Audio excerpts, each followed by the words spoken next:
Let's pray, y'all.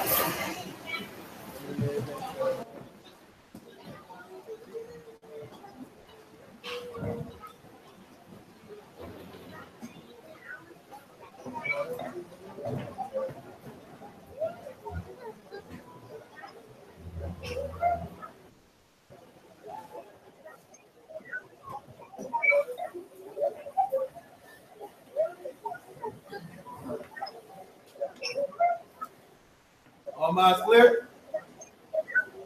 This is Deuteronomy or Devarim, chapter 6, at verse 4. Hear, O Yisrael, Yahuwah our Elohim, Yahuwah is one.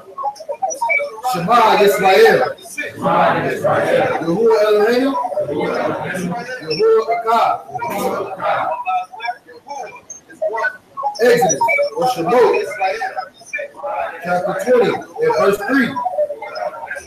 We will have no other mighty God against the Most High. We will not make any condemning, any likeness of that which is in Shamayim above, or which is in the earth beneath, or which is in the waters under the earth. We will not bow down to them, nor serve them.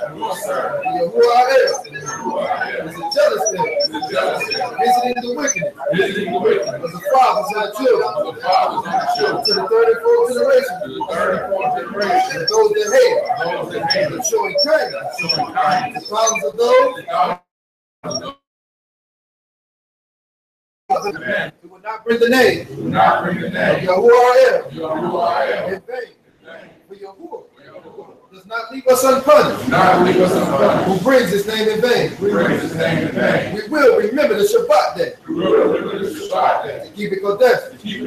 6 days we will labor. Do all our work. But the seventh day is the Shabbat.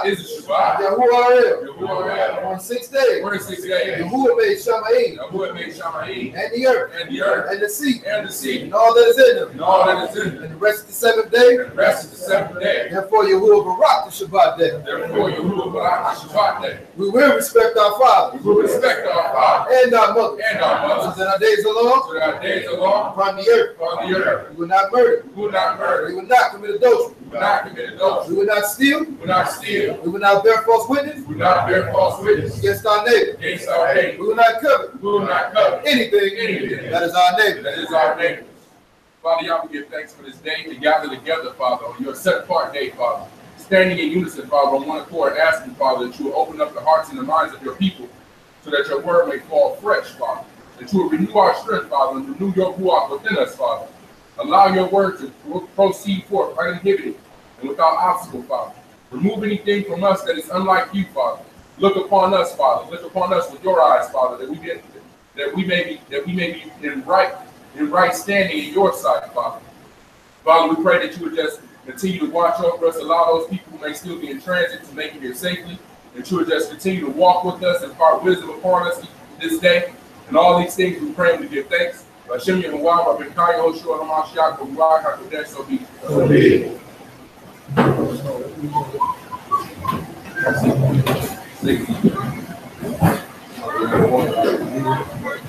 I got one.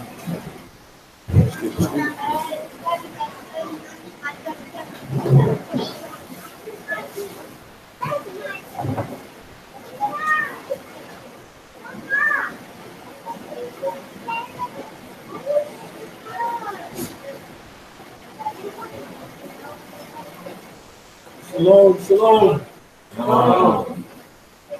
How's everybody doing? All right.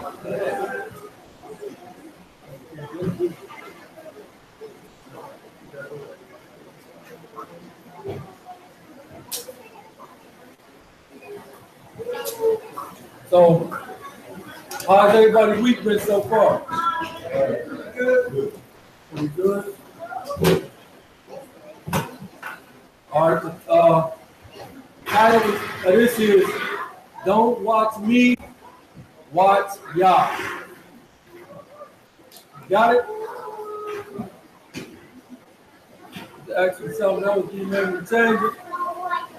Don't watch me, watch YAH. So we're gonna go through some scripts. I was gonna get into the 7 seals some more, but we probably pick that up the next time I'm up here. So let's get Jeremiah chapter 17, verse 5.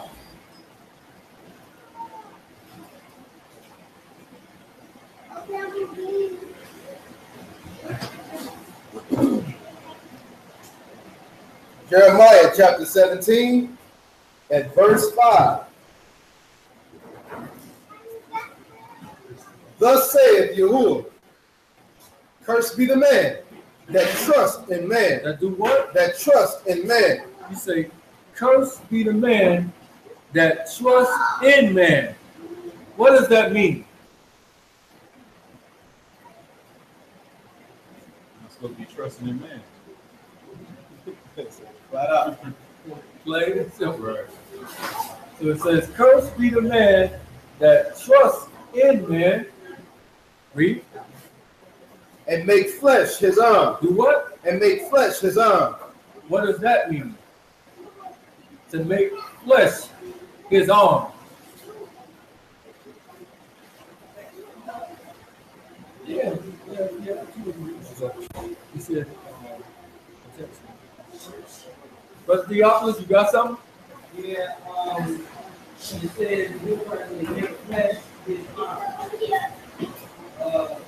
Flesh means a man or another person, and his arm means that the one that moves, or the one actually his arm is really held.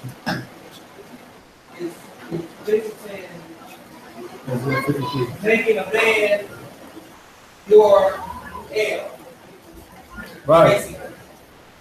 Trusting, making flesh, making another man with flesh. Your Elohim. Absolutely. Good answer. 53 and 1. Isaiah chapter 53 and verse 1. Who hath believed our report, and to whom is the arm of Yahuwah revealed? So that's exactly the correct answer. So if you make flesh or a normal man your Elohim, you will be in error. Right? But what happened when a powerful leader or somebody falls off? What normally happens to the people? Fall off too. Because you put that man somewhere that he shouldn't have been. Right? See it all the time. You see this thing all the time. So, would y'all say that a handsome person or a beautiful woman has more favor in this world? Who said no? Who said no? They should, but is this true? They have favor. I got a whole lot of favor, man. You know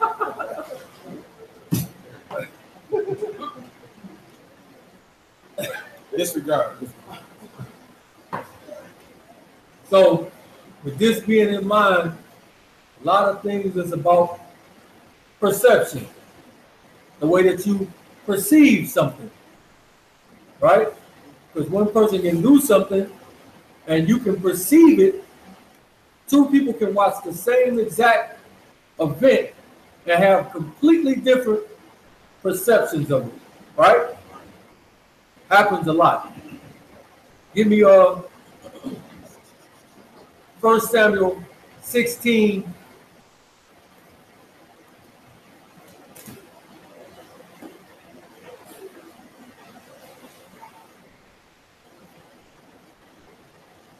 First Samuel 16, let me see.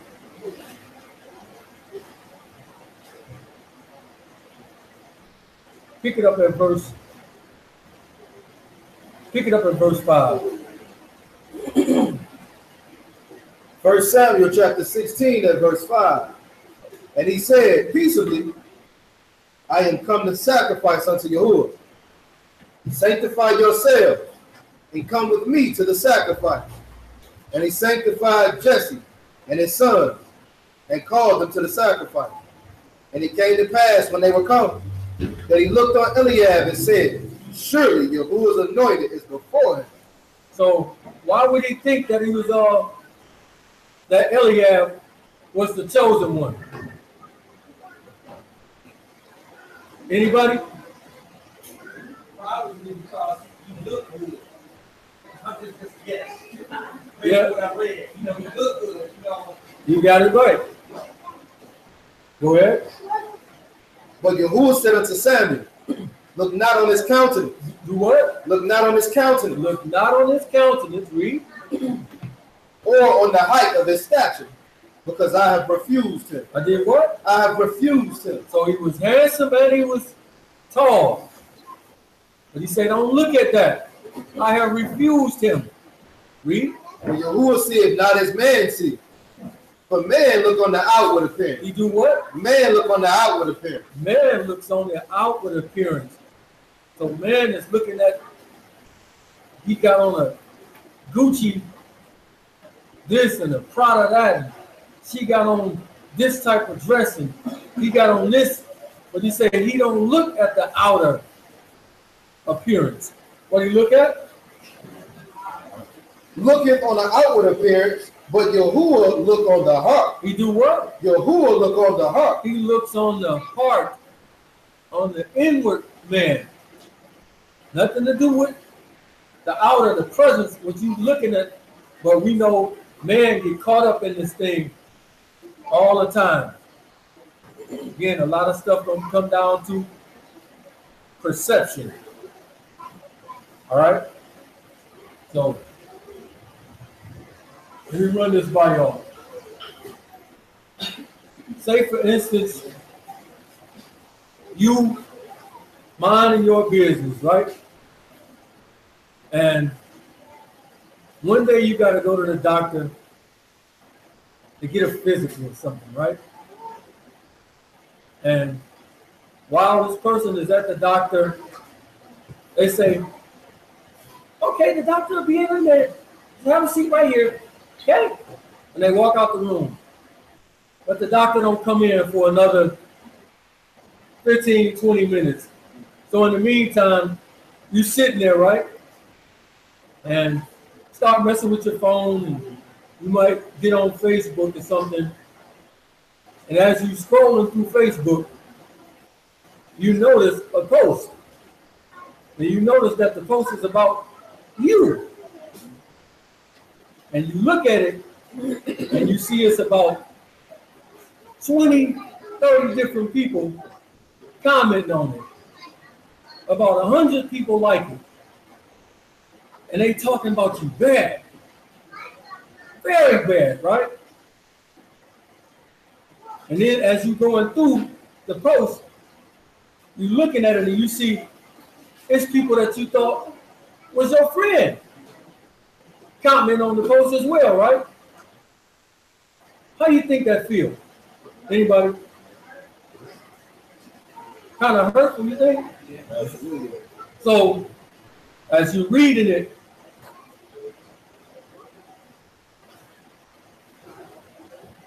right? He's talking about me too. And all of a sudden, the doctor comes in and say, "Okay, sir, how you doing? You got it. All right. How you doing?"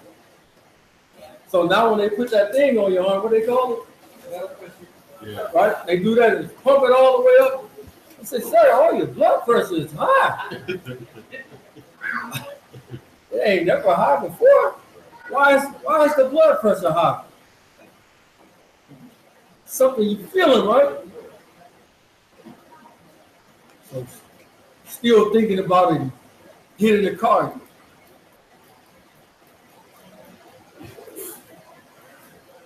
As just as you about to put sin, you stop. I can't do that. I can't say that. Right? Then you just put something that you think is like, oh man, go take a nap on the freeway. Oh, you wishing death on people. For real? So somebody perceived because you said this little bitty thing, so they didn't look at this in a just balance. You didn't see all these people talking about this one person, but as soon as he say one small thing back, right, and you get mad and jump on there, inbox blow up, oh brother, you better than that. Come on, man. Come on. What? Did you go to any of them people and say, why is all y'all talking about that man or that woman? Did you do that? No, I just came to you. That seems kind of like the balance is off somewhere, right? So, but I get it. So as soon as all these people are running off and yapping, and it's all good, but the minute somebody fire back and say something back, now all of a sudden, you arrogant, bro. That's not the way to do it. That's not the right way to go with this, bro. I ain't listening to them dudes no more. Well, you watch it for the wrong reason off the rip, right? You watch it for the wrong reason off the rip. If that make you go away, so let's get back into the book. Ephesians chapter 4, verse 26.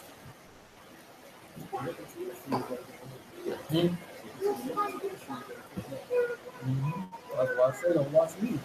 Watch y'all.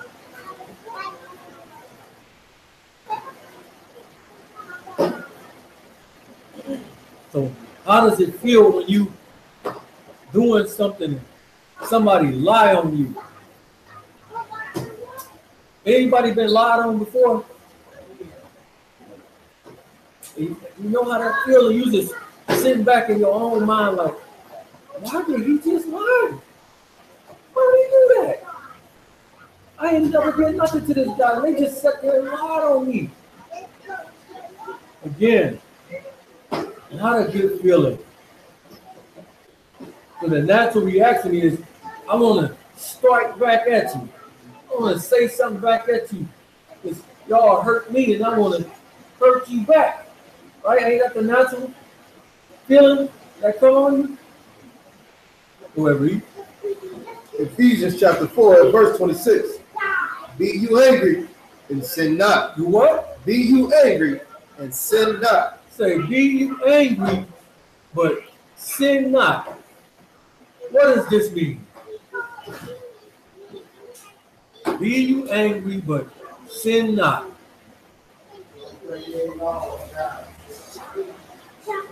When you're angry, what do you normally do?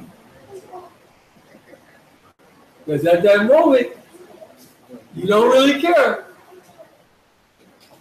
Hey man, the police coming. I don't know police, nigga. All rage, right? See people do this all the time, right? Read that again. Be ye angry and sin not. Be you angry, but sin not. Read. Let not the sun go down upon your wrath. He said, don't let the sun go down on your wrath. Why is that? To continue to build. Exactly. It's normally going to continue to build. It's going to grow. You're going to go to bed thinking about it. When I get to work tomorrow, soon as I see dude and he say something to me, I'm on it. Right? He said, be angry, but sin not. Give me Acts chapter 6, verse 8.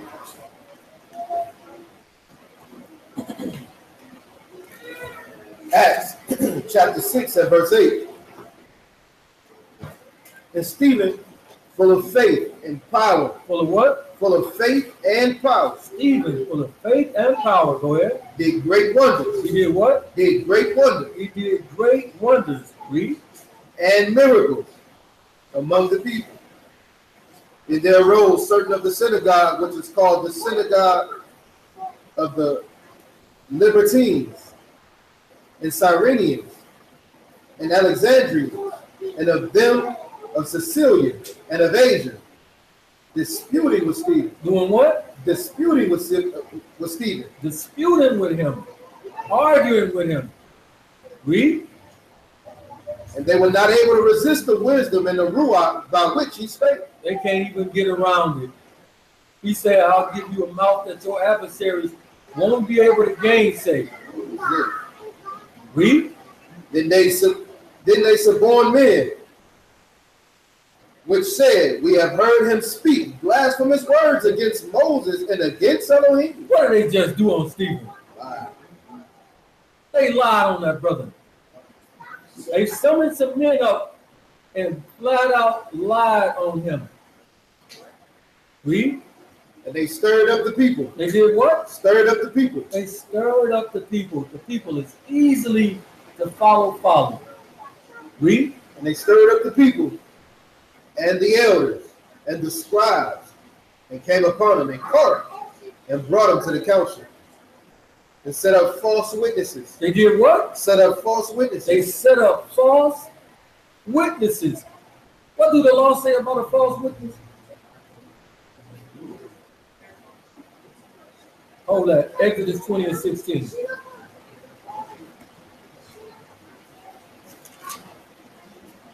Exodus chapter 20 and verse 16. You shall not bear false witness against your neighbor. You shall what? You shall not bear false witness against your neighbor. So these people trying to trap him up, lying on him, you just put yourself in danger of the fire. Just to lie on him.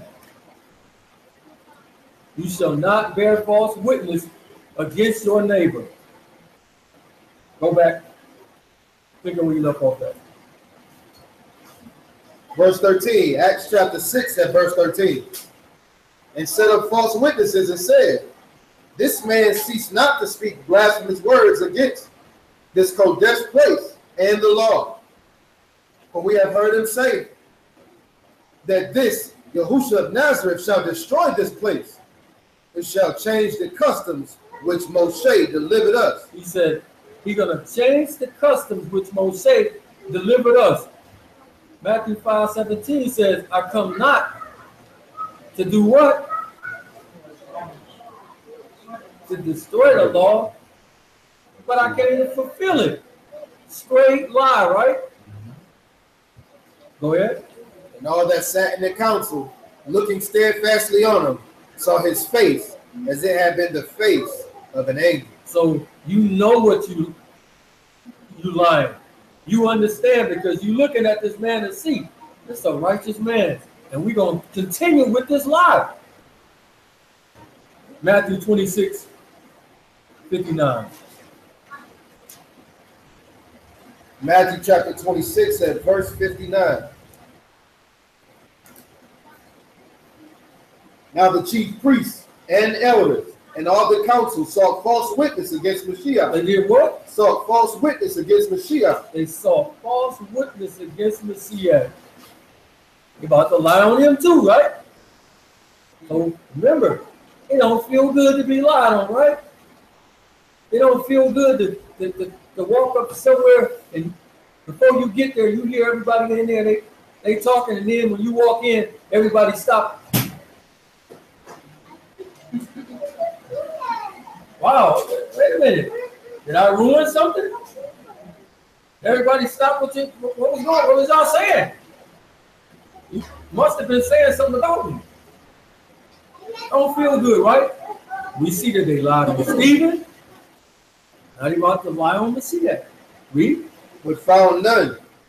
Yeah, though many false witnesses came. How many? Many false witnesses came. He said many false witnesses came. These people are damned.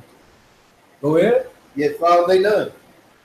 At the last came two false witnesses. At the last came two false witnesses. So these people are lying on him, on them, on purpose. This is what people do. So a lot of people will say, man, why would they lie on you? Same reason they lied on them. Right?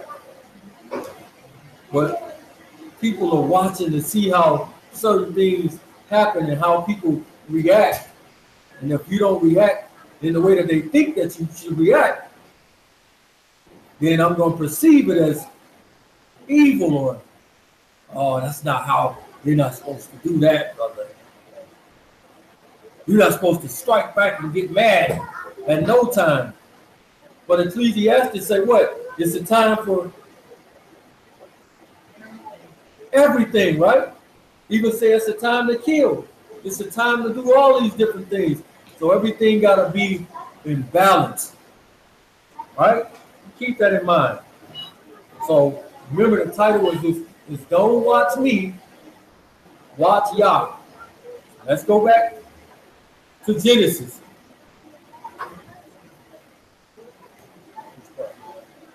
Genesis chapter 15.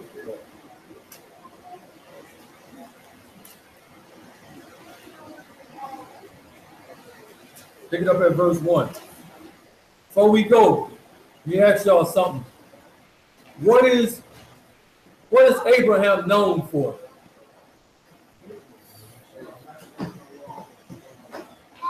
To say he the father or something.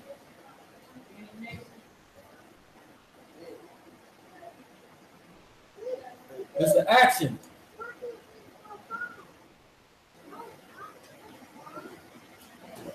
They say he's the father of faith, right? Y'all heard that before? Okay. Genesis 15:1. Genesis chapter 15 and verse 1. After these things, the word of Yahuwah came unto Abram in a vision, saying, Fear not, Abram, I am your shield, and your exceeding great reward. And Abram said, Yahuwah Elohim, what will you give me, saying I go childless, and the steward of my house is this Eliezer of Damascus? And Abram said, Behold, to me you have given no seed, and lo, one born in my house is my heir. And behold, the word of Yahuwah came unto him, saying, This shall not be your heir, but he that shall come forth out of your own bowels shall be your heir. And he brought him forth abroad and said, Look now toward Shammai, and tell the stars, if you be able to number them. And he said unto him, So shall your seed be. And he believed in Yahuwah. He did what? And he believed in Yahuwah. When you believe something, you have what? Faith. Faith. He said, and he believed in Yahuwah. Go ahead. And he counted it to him for righteousness. He counted it for righteousness. So he says he counted this for righteousness, right? And he said Abraham was my friend. But if you watching Abraham, what would you be doing wrong?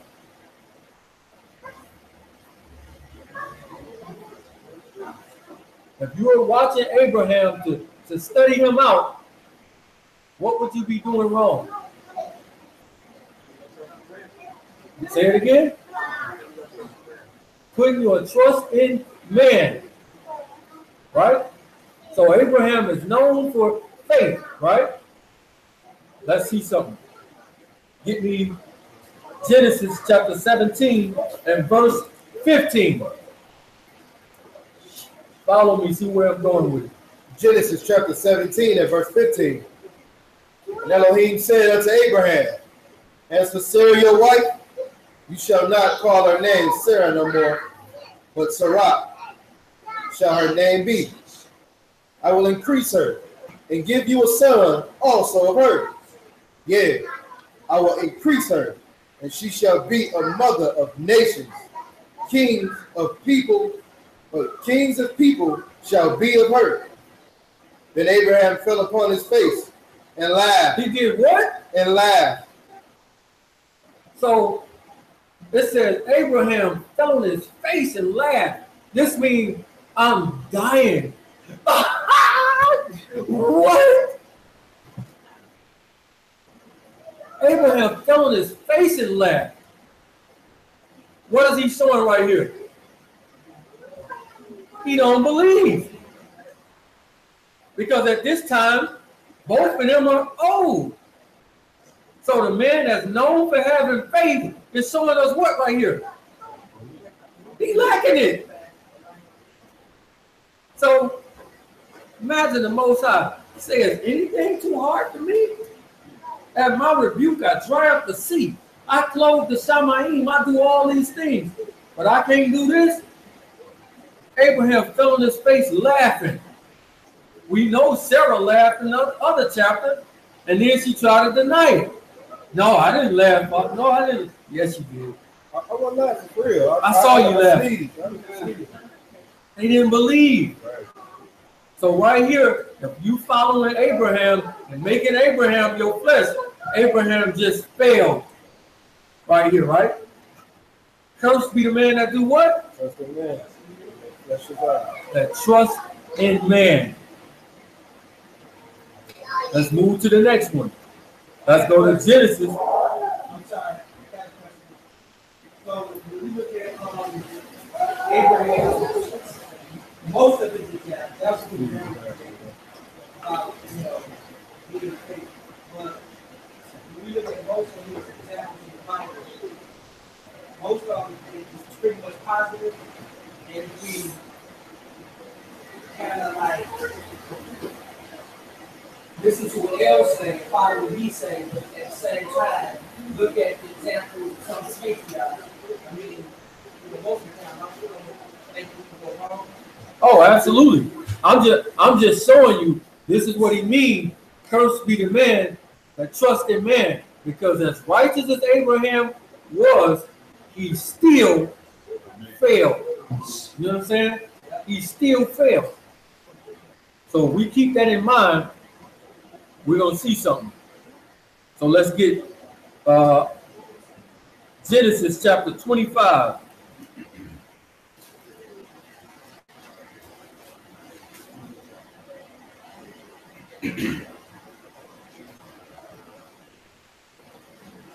What's the vice with Isaac?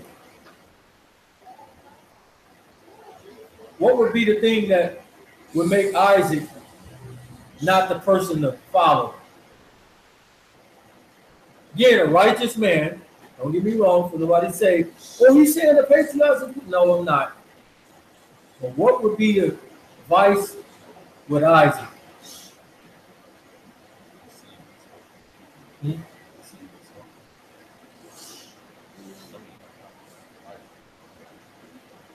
Let's see. Genesis chapter 25 and verse 25. Book of Genesis, chapter 25 and verse 25. And the first came out red, all over like a hairy garment. And they called his name Esau. Call his name who? Esau. Esau is the one that YAH did what to? He hated, right? Okay, we going. And after that, his brother out, and his hand took hold of Esau's heel, and his name was called Jacob. His name was called who? Jacob. Go ahead. He's a supplanter. Read.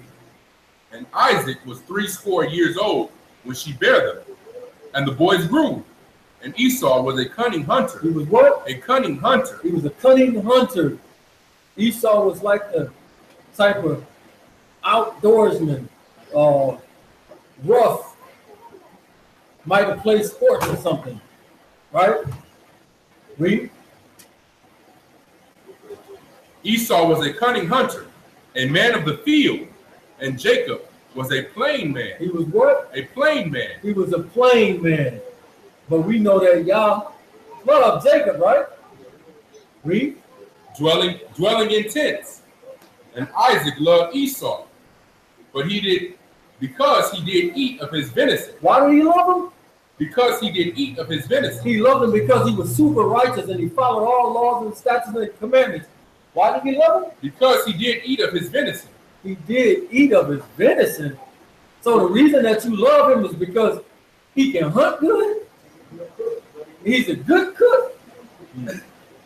Is that the reason that you love him the most, because of this? This is something that's carnal, right? Y'all told us, he says, I don't look on the outward appearance. I look on the inward. So he's looking at his son, and he's liking us like you got favorite sons. One of them is he played basketball and he the best, and he on TV and this, that, and the third, and the other one is just he a herbalist or something. But what he can do is actually heal people and teach them the right way. But everybody gonna look at the basketball one, right, and give him all the props. But the other one is actually doing a way better service to man. So Isaac right here is showing a carnal nature. I love him. That's my boy there. That boy know he can cook some good. Boy, that boy did be so good.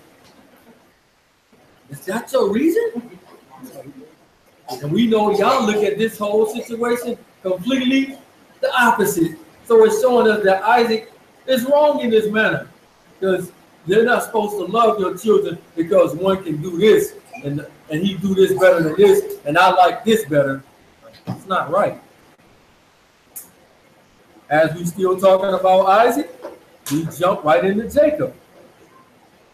Genesis chapter 27, verse 18. What is Jacob's vice?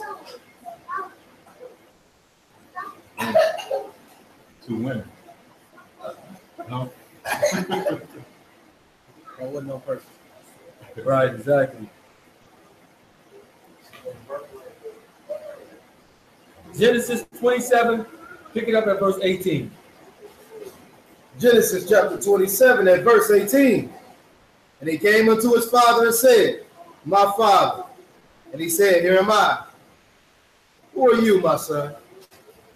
And Jacob said unto his father, I am Esau. He did what? I am Esau. Jacob said, I am Esau. Wait a minute. Why didn't Jacob say, I am Jacob?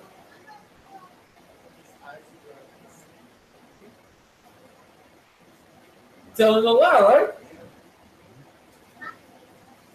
Book told us that we don't supposed to lie, right? What does Jacob's name mean? Supplanter. Read on. And Jacob said unto his father, I am Esau, your firstborn. I have done according as you had bade me. He said, I've done according to what you told me. He didn't tell Jacob this. He told Esau this. Read on. Arise, I pray you, sit and eat of my venison, that your soul may increase me. Go ahead. And Isaac said unto his son, How is it that you found it so quickly, my son? I just told you that. You done went out in the woods and hunted and found me a deer that fast? How did you do that? Go ahead. You know, Yahuwah got it for me. Go. And he said, because Yahuwah, your Elohim, brought it to me. What did he just do directly on Yah?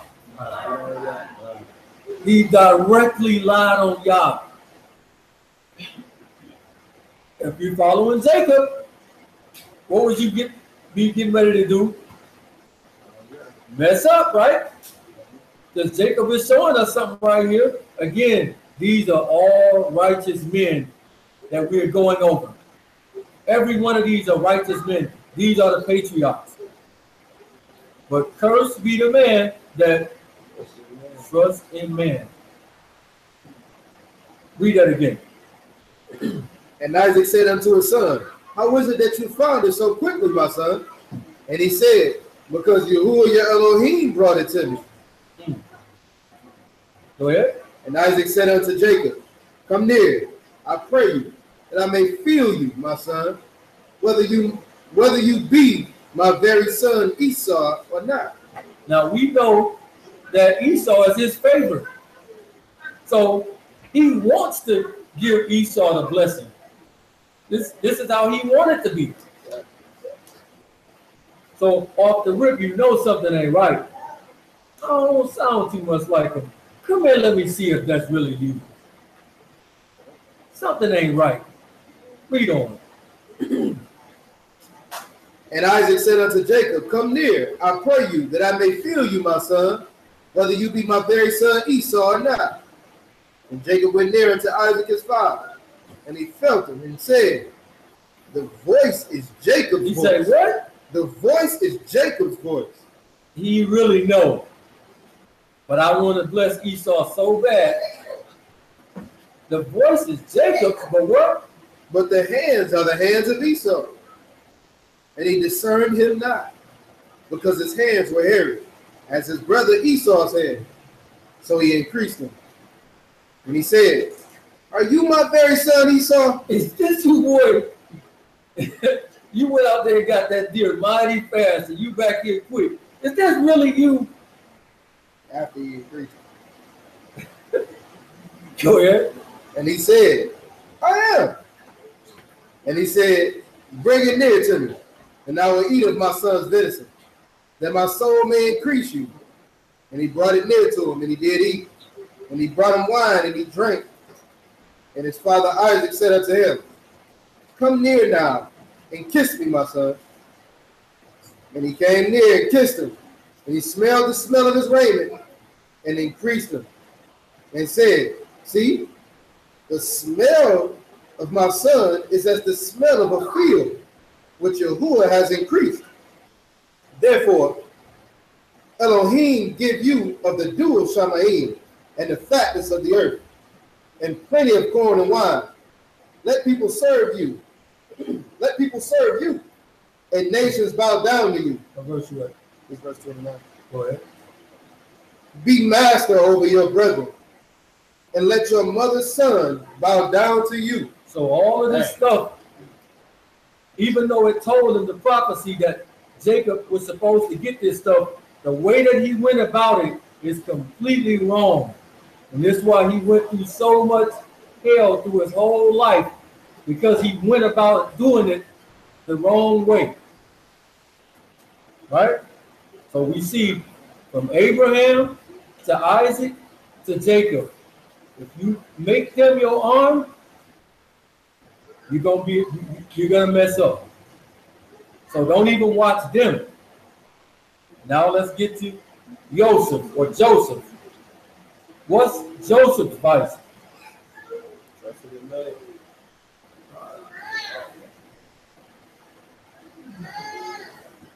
What's Joseph's vice? No. He was a righteous tattletale if we're going to go there.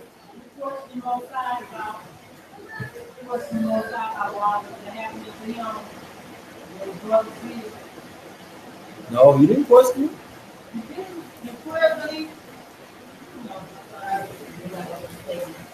Let's go. Genesis 39.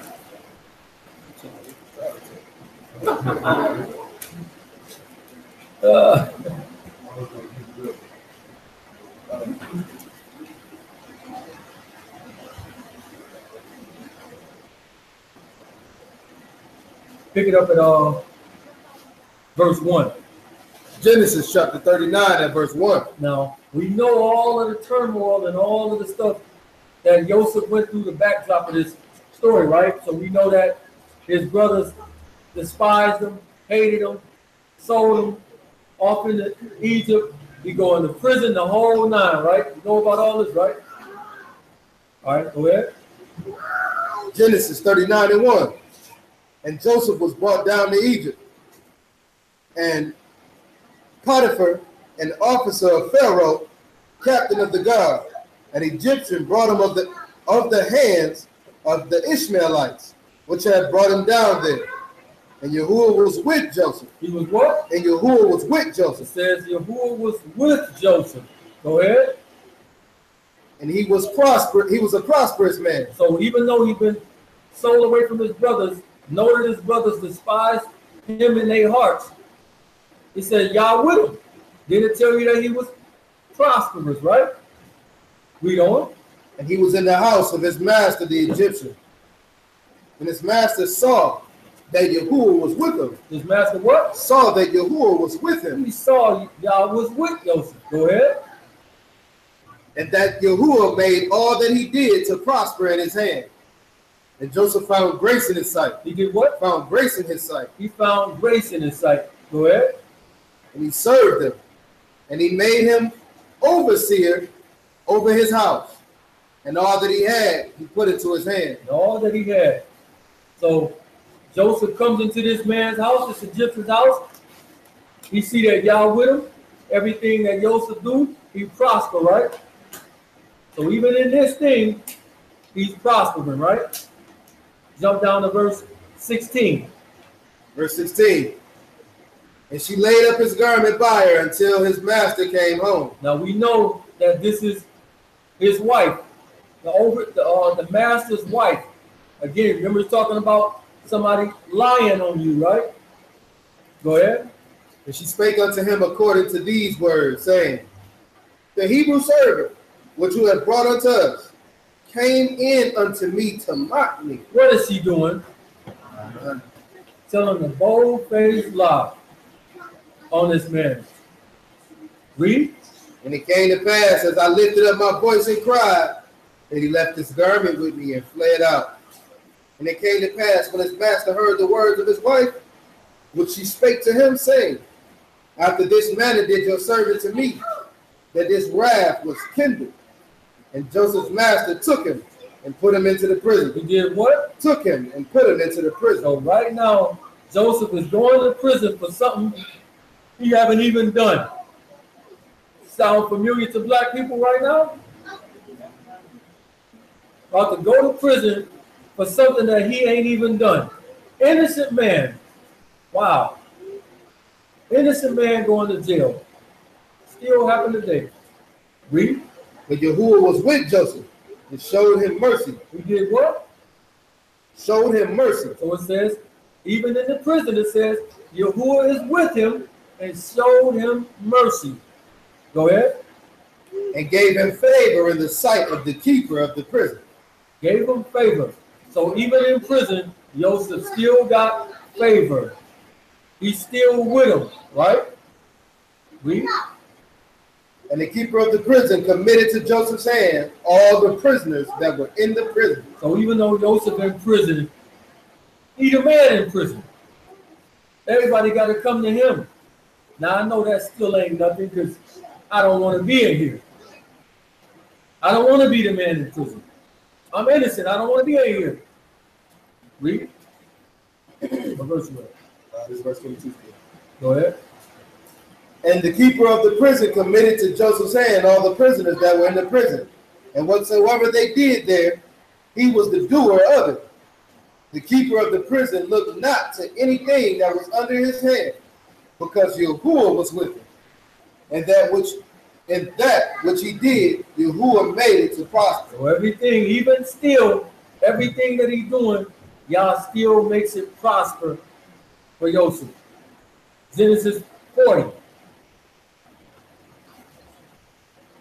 Now we know through here, these brothers gonna come through with their different dreams, and Joseph gonna interpret their dreams for them, right? Jump down to verse 13. Genesis 40 and 13.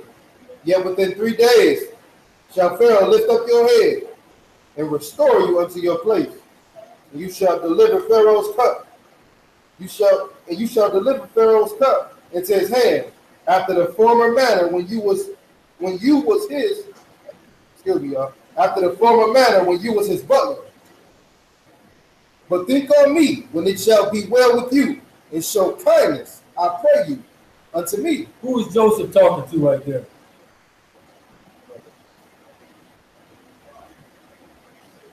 Who is Joseph talking to when he says, but think on me when it shall be well with you. He's talking to who? The butler. Oh, you know. The butler, right? What is Joseph doing right now?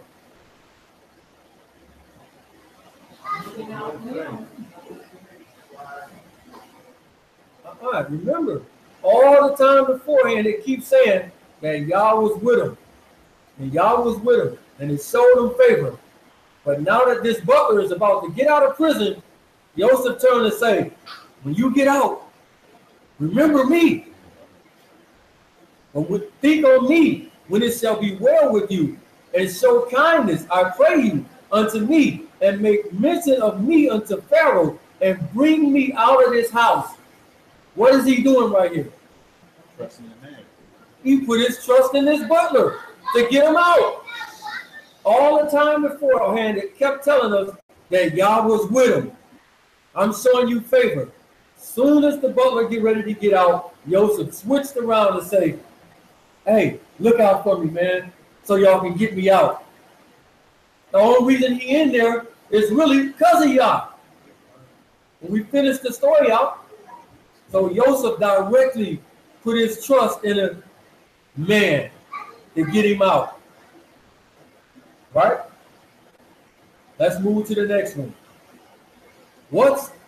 Let's go to the great Moses. What's Moses' vice, my people?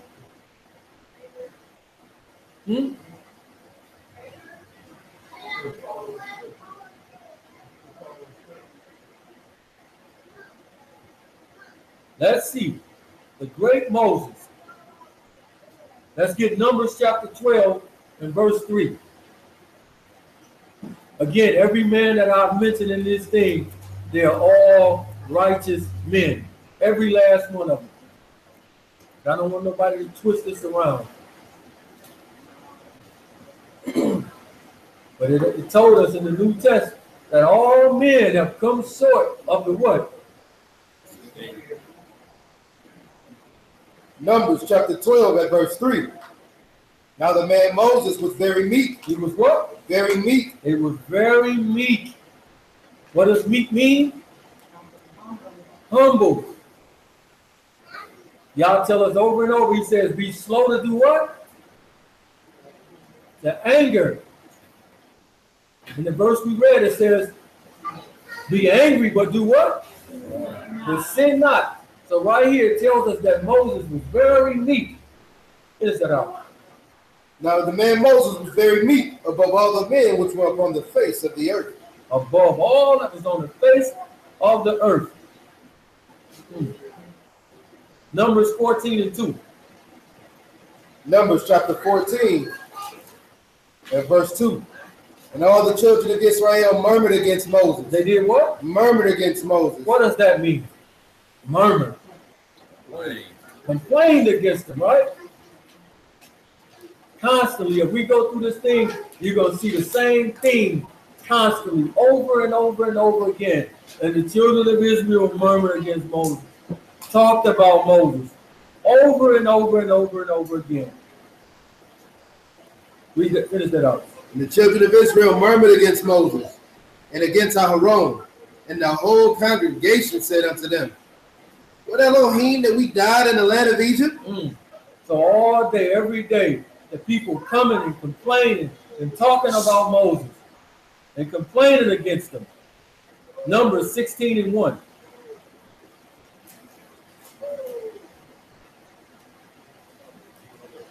Numbers chapter 16 and verse 1. Now Korah, the son of Itzhar, the son of Kohath, the son of Levi, and Dathan, and Abiram, the sons of Eliab, and On, the son of Peleth, sons of Reuben, took men, and they rose up before Moshe with certain of the children of Israel. With what? With certain of the children of Israel. Go ahead. 250 princes of the assembly, famous in the congregation, men of renown. So they got the biggest people in the community, the famous people, the people with authority and power. to go against Moses. Right? Go ahead. And they gathered themselves together against Moses and against Aaron. They did what? They gathered themselves against Moses and against Aaron. They gathered themselves against Moses and Aaron. Read. And said unto them, you take too much upon you, seeing all the congregation are Kodesh. Who said that? They, Where did y'all ever say that?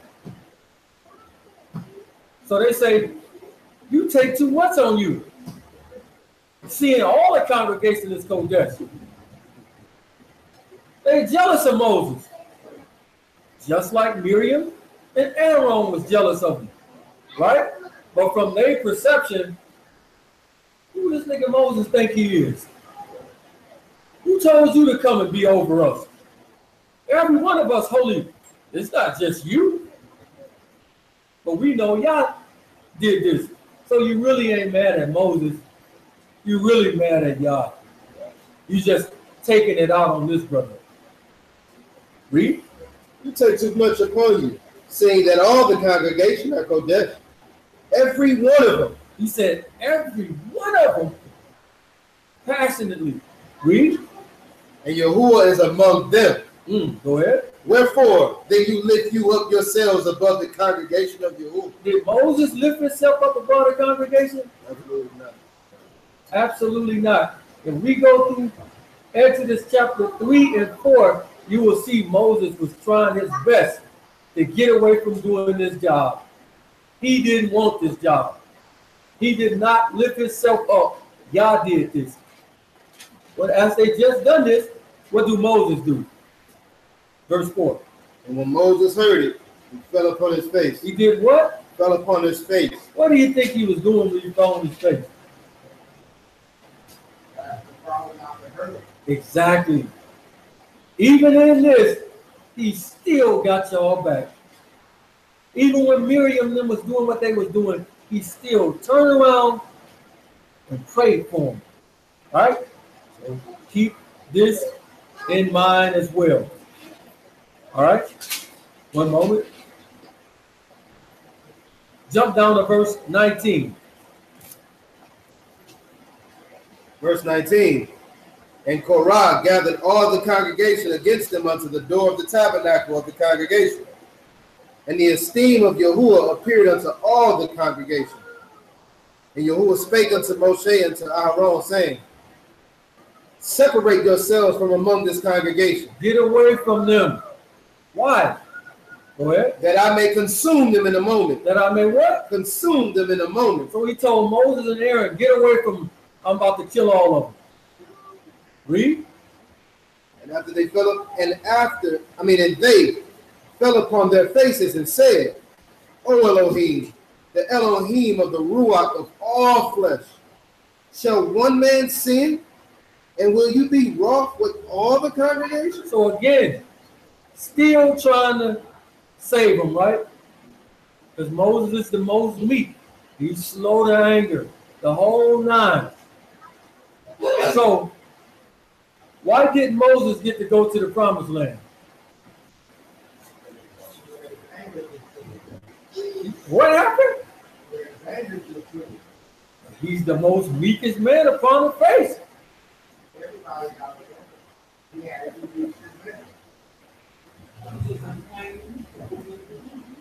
Let's see.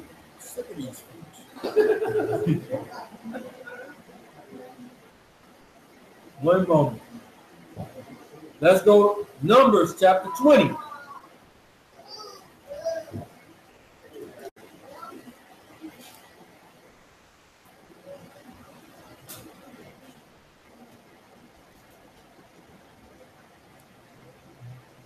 Numbers chapter 20, pick it up at verse 1. Numbers chapter 20 at verse 1.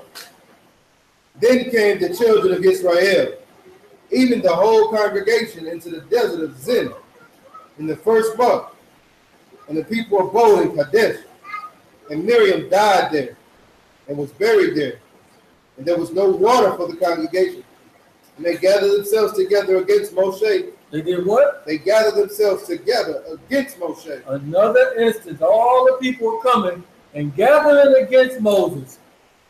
Read. And against Aharon.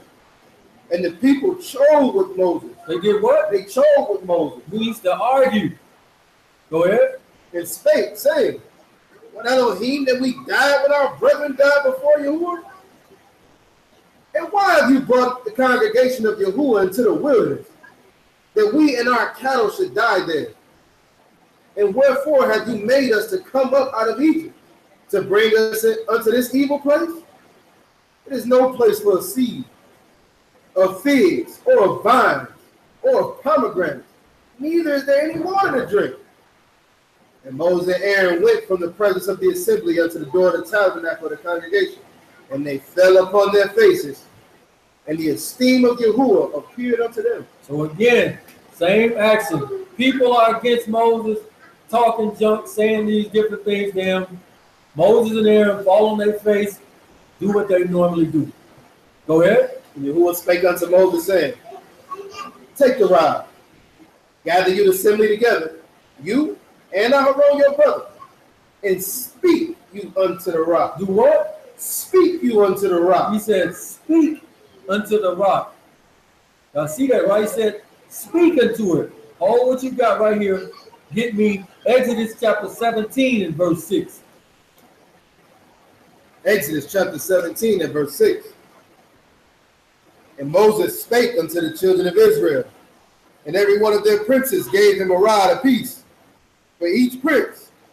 One of them. I'm at Numbers, I'm tripping. Exodus 17 and 6. What they say, Salakia, Salakia. Exodus 17 and 6. Exodus 17 and 6. Behold, I will stand before you there upon the rock in Horeb, and you shall smite the rock. You shall do what? Smite the rock. So he told Moses to do what to the rock? Smite the rock, right? Read. And there shall come water out of it, that the people may drink. And Moses did so in the sight of the elders of Israel. So right here he told Moses to smite the rock, and water is going to come out of it. Go back to that Numbers. Numbers 20, pick it up at verse 8.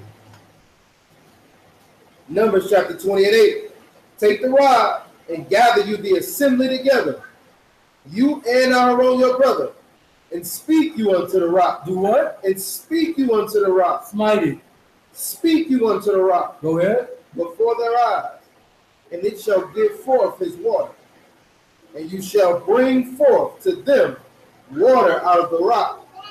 So you shall give the congregation and their beasts drink.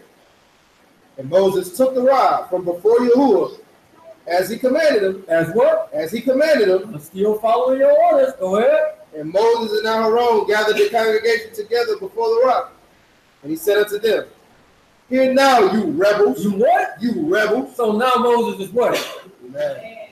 He's mad, right? He says, be angry, but do what? Sin not. Read.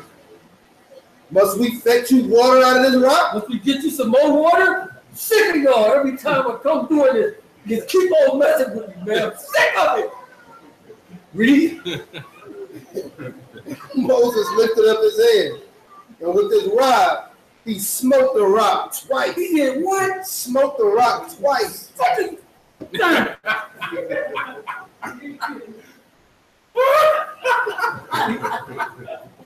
Moses is the most meek man, right? Right. That's the book say, right? But these people done finally pushed Moses to the limit. He sinned. Till he sinned. He told him this time, the first time he told him to smite the rock. The second time he told him to speak to it. But he done got so mad and so angry that he done went over and struck it with the staff. You just broke a direct order from YAH. Be angry, but sin not. So in Moses' anger, he done lost his humbleness. and they committed this thing, because I used to view this as like, dang man, it seemed like it's not kind of fair to Moses, man. It's just that he was angry and he sinned, right? Directly. So for this right here, Moses don't get to go into the promised land. Go up on top of the mountain and just look at it. Right? So if you following Moses, what happened? You're going the wrong way, because Moses just showed you, I can get in my feelings. Right?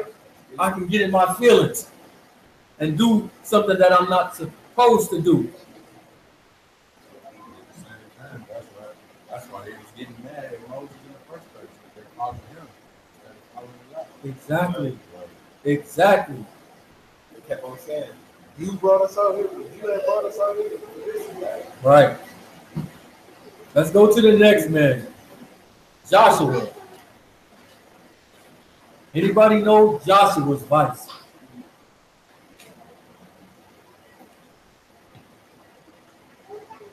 Again, all righteous men.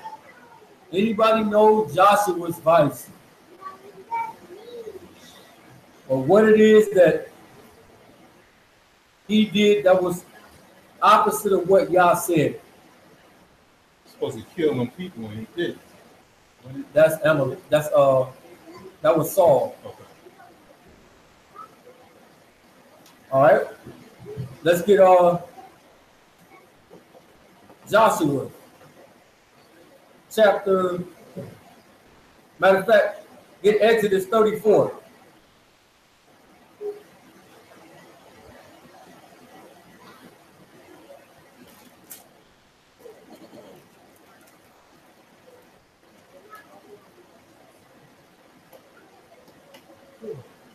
Pick it up at verse 8. Exodus chapter 34 and verse 8. And Moses made haste and bowed his head towards the earth and worshiped. And he said, if now I have found grace in your sight, O Yahuwah, let my master, I pray you, go among us. For it is a stiff-necked people. It is what? A stiff-necked people. And pardon our iniquity and our sin. And take us for your inheritance. And he said, behold, I make a covenant. I do what? I make a covenant. Go ahead. Before all your people, I will do marvels, such as have not been done in all the earth, nor been done in any nation. And all the people among you, which you are, shall see the work of Yahuwah. For it is a terrible thing that I will do with you. Observe you that which I command you this day. He said, do what? Observe you that which I command you this day. Observe you that which I command you this day. Go ahead. Behold, I drive out before you the Amorites, the Canaanites, the Hittites, the Perizzites, the Hivites, and the Jebusites. Right? So he says, observe you this which I command you this day. Go ahead. Take heed to yourself, lest you make a covenant with the inhabitants of the land. He say what? Lest you take heed yourself, lest you make a covenant with the inhabitants of the land. He said, take heed to yourself, lest you make a covenant with the inhabitants of the land. Go ahead. Lest it be for a snare in the midst of you. So he let you know, when you go to this place, don't make no covenant with these people, because it's going to be a snare to you. Right? Read on. But you shall destroy their altars, break their images, cut down their groves. So he meaning don't go in there peaceful. Go ahead. For you shall worship no other God. For Yahuwah, whose name is jealous, is a jealous Elohim. Go ahead. Lest you make a covenant with the inhabitants of the land, and they go a whoring after their gods. So he wanted you to destroy their gods and their idols, because he didn't want you to start following their gods, Elohim and whatnot. So this is why he said, break down the altars, do all these things. Go ahead. And one call you, and you eat of his sacrifice, and you take of their daughters unto your sons, and their daughters go a whoring after their gods. After what? After their gods. After their gods. Let's go to Joshua chapter 9. We know Joshua was right here when this was being stated.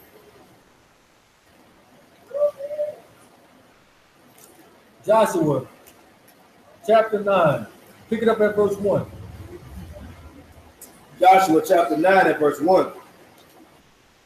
And it came to pass, when all the kings which were on this side of Jordan, in the hills and in the valleys, and in all the coasts of the great sea over against Lebanon, the Hittite, and the Amorite, and the Canaanite, the Perizzite, the Hivite, and the Jebusite heard thereof. That's the same people that he mentioned in Exodus 34, right?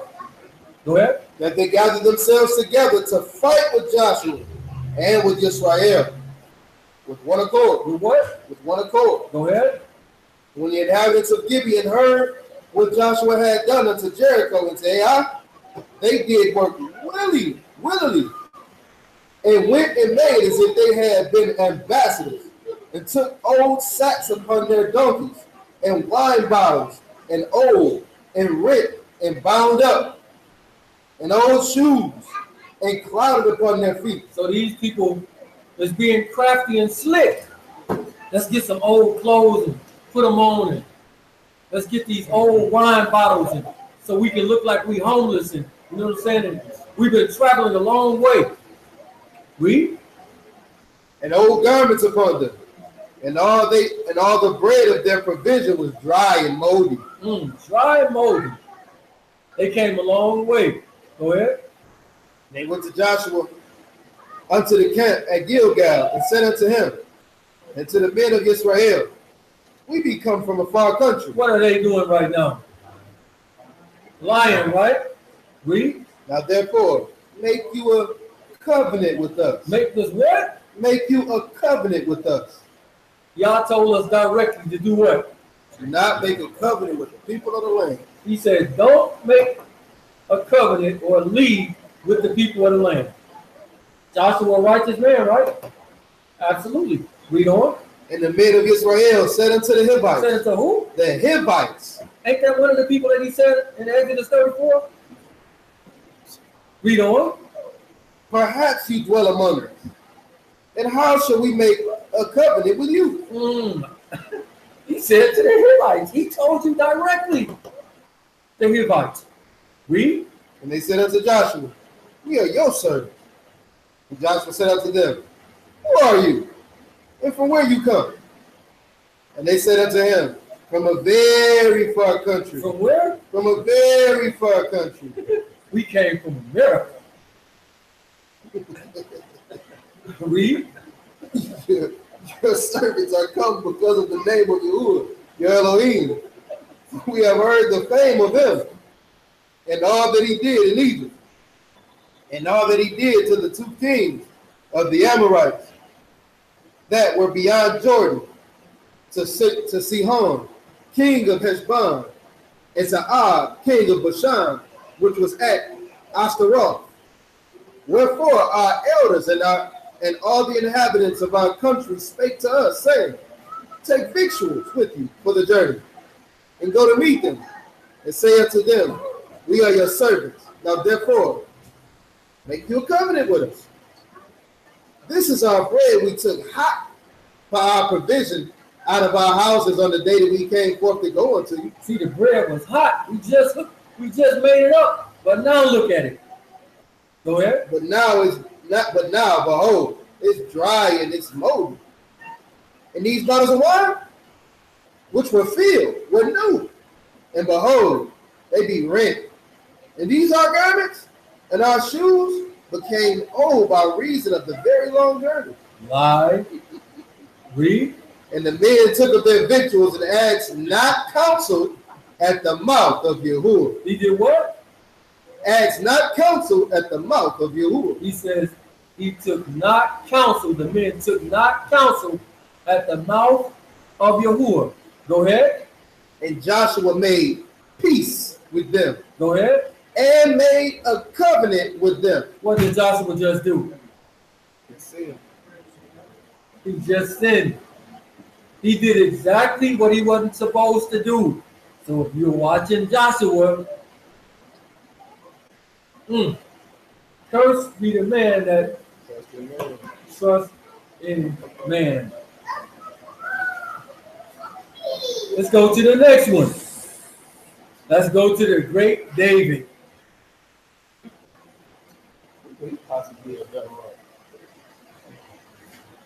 So David got a heart after who?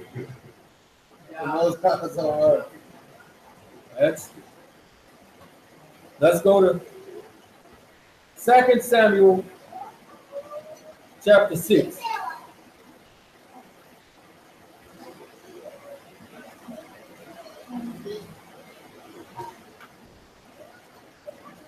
Pick it up at verse 5. 2 Samuel chapter 6 at verse 5. So this is when the Ark of the Covenant came around into the camp. Keep this in mind. Go ahead. And David and all the house of Israel played before Yahuwah on all manner of instruments made of fir wood, even on the harps, and on the psalteries, and on the timbrels, and on the cornets, and on the cymbals. So they making music. They're having a good time. All manner of music is being played. Go ahead. And when they came to the Chon's threshing floor, Uzzah put forth his hand to the ark of Elohim. He did what? Put forth his hand to the ark of Elohim. Who is the only people that's supposed to touch the ark? The priest, right? Everybody's supposed to know this, right? Go ahead. They took hold of it, for the oxen shook it. And the anger of Yahuwah was kindled against Uzzah. And Elohim smote him therefore for his error. For what? For his error. It's your mistake. You're not supposed to touch this. My word don't come back to me void. Go ahead. And then he died by the ark of Elohim. And David was displeased. So right here, David feels some type of way about this. Man, he made a mistake. Man, he ain't do it. No, his word don't come back void. You're not a Levite. Don't touch it. You had no business even being by it. Go ahead. Because Yahuwah had made a breach upon Uzzah. And he called the name of that place Perez Uzzah to this day. That means the place where Uzziah was slain by YAH for touching the ark. That's what it means. Go ahead. And David was afraid of Yahuwah that day. He was what? Afraid of Yahuwah that day. Go ahead. He said, how should the ark of Yahuwah come to me? So David would not remove the ark of Yahuwah unto him, into the city of David. So he said, I'm afraid of y'all. I'm not bringing that ark in here. I might touch it and die too. You're afraid of it right now, right? Go ahead. But David carried it inside into the house of Obed-Edom. Obed-Edom. Go ahead. The Gittite. And the ark of Yahuwah continued in the house of Obed-Edom, the Gittite, 3 months. And Yahuwah increased Obed-Edom and all his house. So why is y'all blessing Obed-Edom's house? Because something is there, right? The ark is there. So it's a great thing if the ark is there. But you got to abide as to what he says. If it ain't a Levite, don't touch it. Go ahead. And it was told King David, saying, Yahuwah hath increased the house of Obed-Edom and all that pertain unto him, because of the ark of Elohim. Because of what? Because of the ark of Elohim. Because of the ark of Elohim. Go ahead. So David went and brought up the ark of Elohim from the house of Obed-Edom into the city of David with gladness. With what? With gladness. With gladness. So if it's blessing Obed-Edom's house, what do you think it's going to do to David's? Same thing, right? Go ahead. And it came to, and it was so that when they that bear the ark of Yahuwah had gone 6 paces, he sacrificed oxen and fattened. And David danced before Yahuwah with all his might. With what? With all his might. How do you dance with all your might? Not just dancing, but it say he dancing with all his might. How do you do that? He mean it. It's not just something he doing. David mean this. He for real with it. Read verse 14 again. Verse 14. And David danced before Yahuwah with all his might. And David was girded with a linen ephod. Now, why does this text tell you that David had on a linen ephod? What is that? What type of garment? It's a what kind of garment? It's a priest garment. David a king. What is he doing with a priest garment on? Trying to tell you something. We ain't gonna go there today. So David got on the priest garment. Yes, sir. That's what it's trying to show you. So David got on the priest garment right here.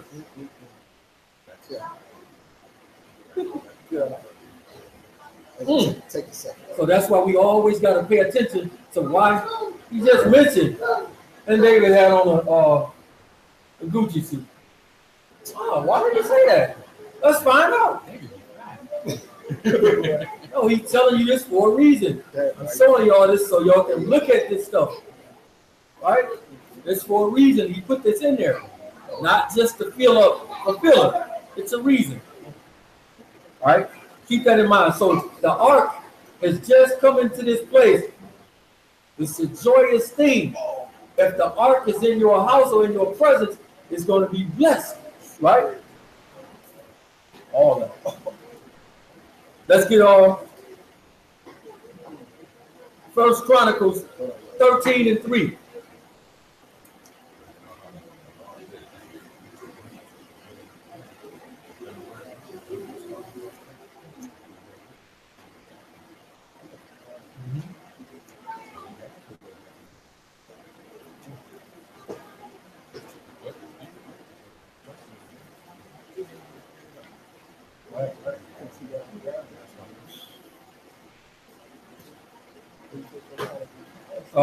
We're going to 1 Chronicles 13 and verse 3.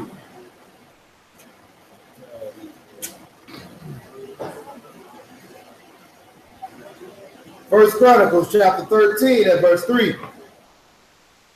And let us bring again the ark of our Elohim to us, for we inquired not at in the days of Saul. For we inquired not at all, not at it in the days of Saul. So in the days of Saul, they didn't even inquire about the ark. That's a terrible thing. That's a terrible thing. Let's go back to where we was at. Let's go back to that 2 Samuel. Pick it up at 14 again. 2 Samuel chapter 6 and verse 14. And David danced before Yahuwah with all his might. He did what? Danced before Yahuwah with all his might. David danced before Yahuwah with all his might. Go ahead. And was girded with a linen ephod. So David and all the house of Israel brought up the ark of Yahuwah with shouting. With what? With shouting. And with the sound of the trumpet. With the sound of what? The trumpet. Trumpet. Shouting, sound of the trumpet. Why are you telling us this? That's trying to show us something else. Shouting and the sound of the trumpet. Read on it. And as the ark of Yahuwah came into to the city of David. What verse you at? Verse 16. Go ahead. Michal, Saul's daughter. Whose daughter? Saul's daughter. Saul's daughter. So remember it said that they never inquired of the ark in Saul's days, right? So Michal, Saul's daughter, go ahead. Looked through a window and saw King David leaping and dancing before Yahuwah. And she despised him in her heart. She did what? Despised him in her heart. So Michal is David's what? His wife. So Michal has married David. What was Saul trying to do to David all the time? Kill him, right? Yep. So Michal right here says she saw David leaping and dancing, and it say she despised him in her heart. So she's sitting back looking at David, praising and dancing with all his might before YAH. And instead of being happy about the heart, but she wasn't happy because they never inquired it when her daddy was in charge. So now she's looking at David and she pissed. She despised David in her heart. What is she breaking right here? Is that your brother in your heart? Leviticus 19:17. All this is coming right back.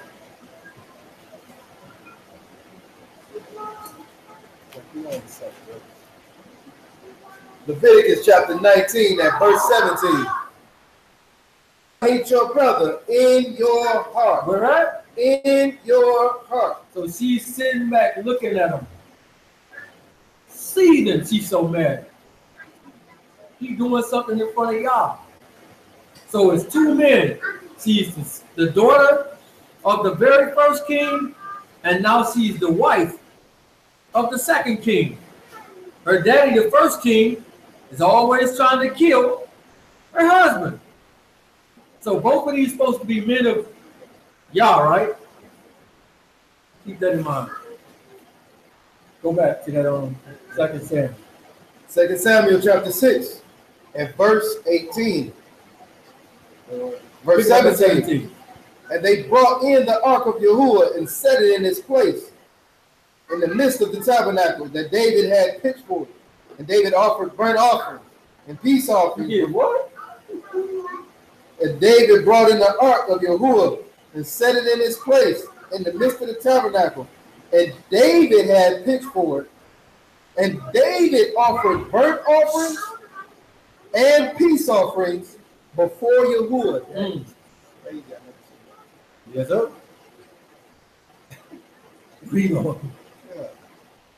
And as soon as David had made an end of offering burnt offerings and peace offerings, he increased the people in the name of Yahuwah of hosts. He did what? He increased the people in the name of Yahuwah of hosts. So, right as David is doing this, he turned around and blessed all the people. So, when Obama do something, did he turn around and bless all the people? When Trump is in there, do he turn around and bless all the people? Or do they do something opposite? Right, he shoot paper towels at the people. You know, as president-in-chief, I love the people of Puerto Rico. Puerto Rico. And we love Puerto Rico. He don't bless the people, right? But David turned around and blessed the people. Go ahead. And he dealt among the people, even among the whole multitude of Israel. He did what? And he dealt among the people, even among the whole multitude of Israel. It says he dealt. That means to divide, share among all the people.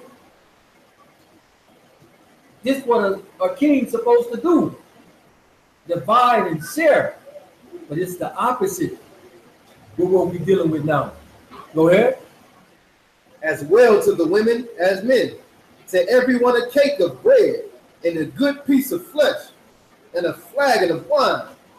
So all the people departed, everyone to his house. So David got all this stuff, shared it with the people. He's amongst these people. He ain't out there with nobody driving in the Pope-mobile with a glass around him. He's amongst these people. Right? Go ahead. Then David returned to increase his household. He did what? Then David returned to increase his household. Now he about to go home and bless his own house. Read. Then David returned to increase his household. And Michal, the daughter of Saul, came out to meet David. Came out to meet him. But she told us in the verse before that she despised him in her heart. Read. And said, how glorious was the king of Israel today. How glorious was the king of Israel today. How glorious was he today? Go ahead. Who uncovered himself today in the eyes of the handmaids of his servants. Now you out there showing off with them hussies.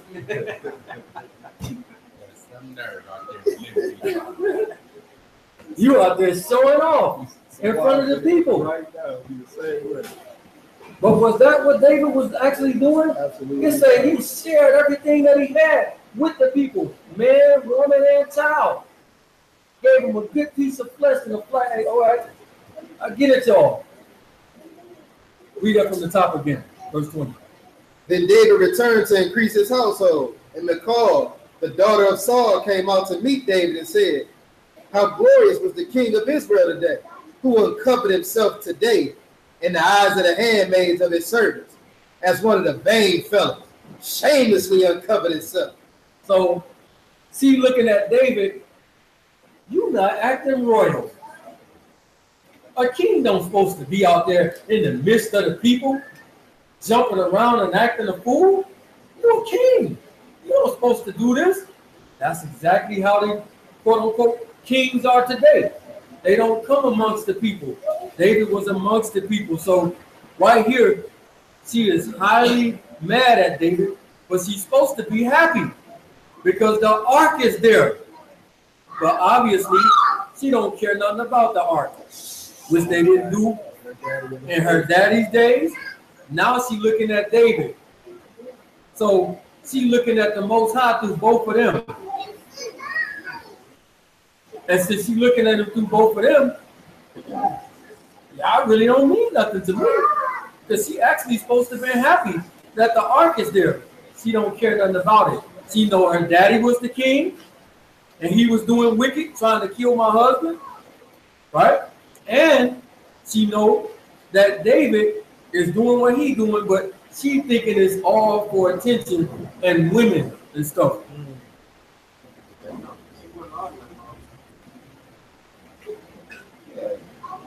Right? What verse you at? Verse 21. Go ahead. And David said to Michal, it was before Yahuwah. It was what? It was before Yahuwah. I was dancing before YAH. Chose me before your father. He did what? Was chose me before your daddy. Now he getting back at her. He chose me over your daddy. What are you talking about? What? Hold right there for a second. Let's see something. Let's get 1 Samuel. We're coming back. 1 Samuel 19.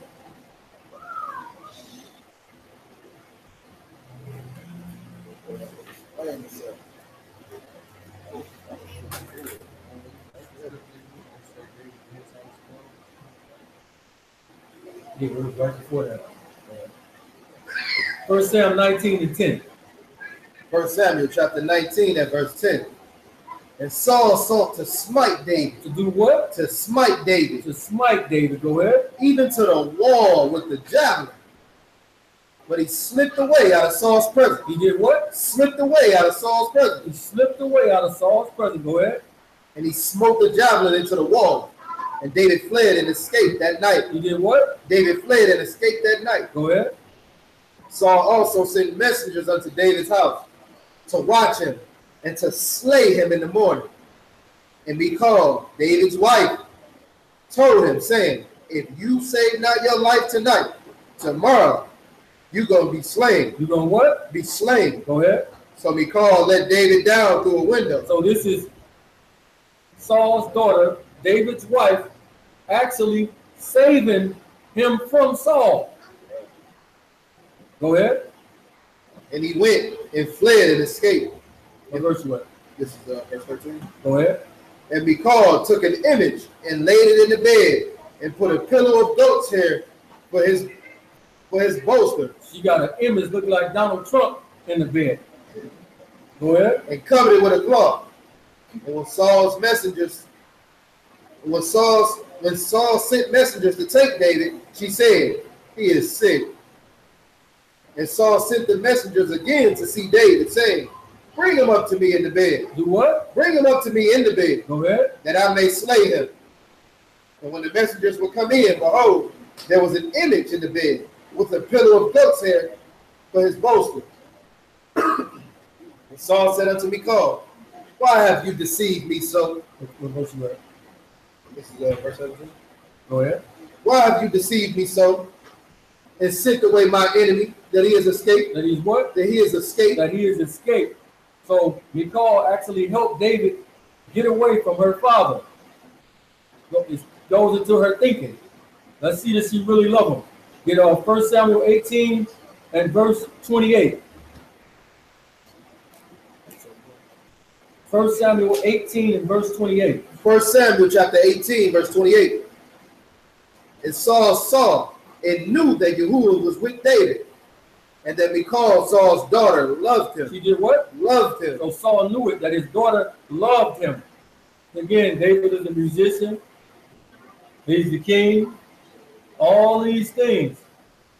And we know women love that power stuff, right?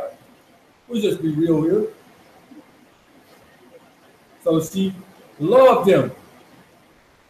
Get 1 Samuel 25:44.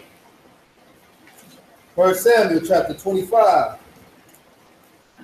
at verse 44.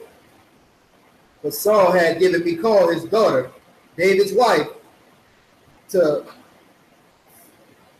Phalti, the son of Lahish, which was of Galim. Which was what? Of Galim. So when David was fleeing from him, Saul took David's wife and gave her to another man. Keep this in mind. Gave his wife to another man. 2 Samuel 3 and 14. 2 Samuel chapter 3 and verse 14. And David sent messengers to Ishbosheth, Saul's son, saying, deliver me my wife, Michal, which I espoused to me for 100 foreskins of the Philistines. So remember when Saul told him, if you can do this, if you can bring me a certain amount of foreskins, I'll give you my wife. And David went out and did it. So this is how he got the wife. But as he's trying to kill David, he turns around and gives David's wife to another man. Read on. And Ishbosheth sent and took her from her husband. She did what? Took her from her husband. Took her from her husband, which is supposed to be David. Go ahead. Even from Phaltiel, the son of Laish. And her husband went with her along, weeping behind her. He did what? Went along, weeping behind her. So it shows you that this man really loved her. Right? He really loved. He was in love with her. He loved her. Read that verse 16 again. And her husband went with her along, weeping behind her to Baharim. Then said Abner unto him, go, return. And he returned. Hey, homie. That's the king's wife. Forget about it, bro. I know it hurts you, but going on back home. Riveting. So she see this, right? This thing going on. 2 Sam 6 and verse 18. Let's go back there. 2 Samuel chapter 6 and verse 18. As soon as David had made an end of offering, burnt offerings, and peace offerings, he increased the people in the name of Yahuwah of hosts. And he dealt or divided among the people, even among the whole multitude of Israel, as well to the women as men, to everyone a cake of bread and a good piece of flesh and a flagon of wine. So all the people departed, every one to his house. Then David returned to increase his household. And Michal, the daughter of Saul, came out to meet David and said, how glorious was the king of Israel today, who uncovered himself today in the eyes of the handmaids and his servants as one of the vain fellows, shamelessly uncovereth himself. You're not acting like a king. Go ahead. And David said unto Michal, it was before Yahuwah, It was before YAH. Go ahead. which chose me before your daddy, and before all his house, to appoint me ruler over the people of Yahuwah, over Israel. Therefore will I play before Yahuwah. He said, therefore I'm going to do it more. I'm going to continue to do it. Go ahead. And I will yet be more vile than this, and will be a base in my own sight. And out of the maid servants which you have spoken of them shall I be had in honor. Shall I be had in honor. So David is striking back at this woman. Right? Go ahead. Therefore Michal, the daughter of Saul, had no child until the day of her death. Until when? The day of her death. Until the day of her death. So Michal is viewing the Most High through, because she's not happy about the ark being there, but she's looking at it through Saul and through David. Neither one of them, from her eyesight, is right. Because she's supposed to have been actually happy that the ark was being there. So, and we know all the stuff, the other stuff that David done that we're not going into. Right? So let's go to the next one. King Solomon.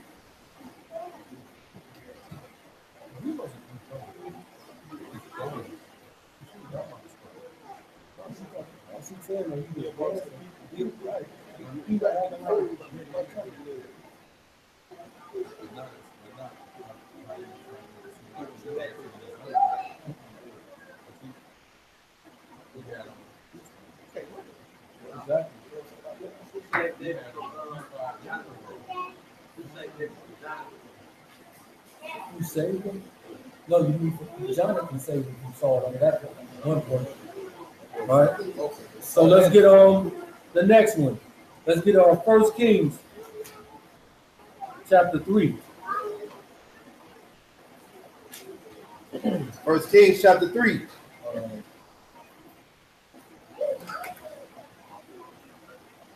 We're going to pick it up at verse 8. 1 Kings chapter 3 at verse 8. And your servant is in the midst of your people which you have chosen, a great people that cannot be numbered nor counted for multitude. Give therefore your servant an understanding heart. Give him what? An understanding heart. Oh, I got to ask y'all, what was Solomon's vice? Everybody know it and act like it's a trick. What was Solomon's vice?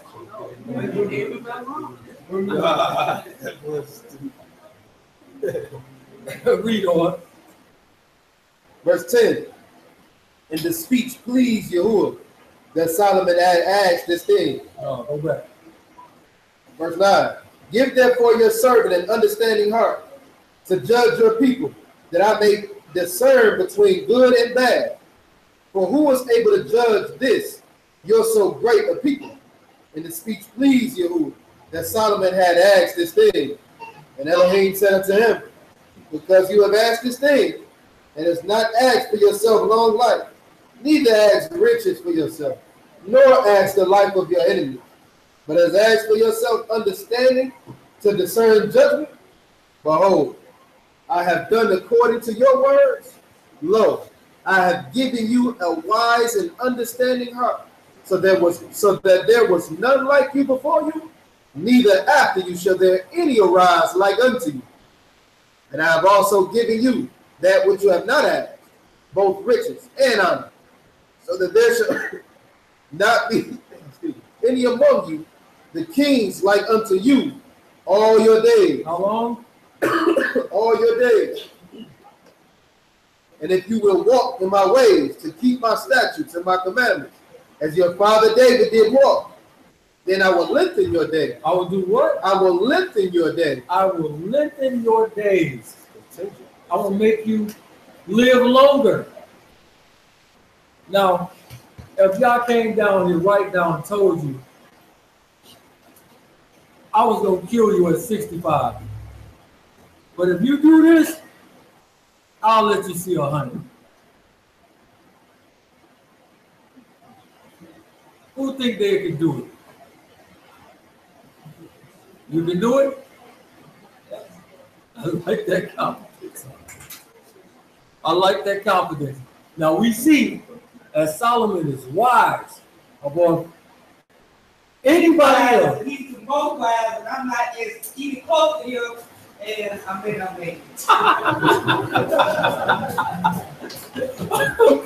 I'm glad you thought about it.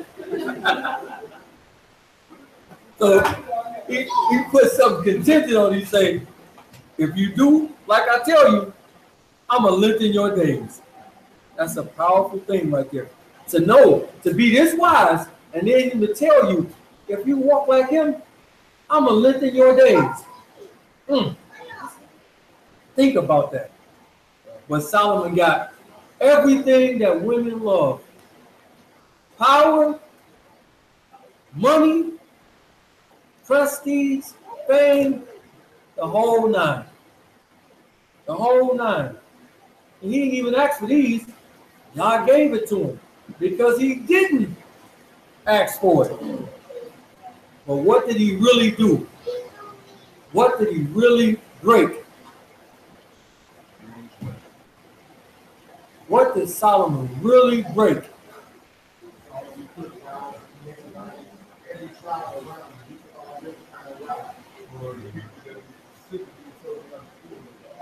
All that. Let's see. Let's get on 1 Kings 11:1.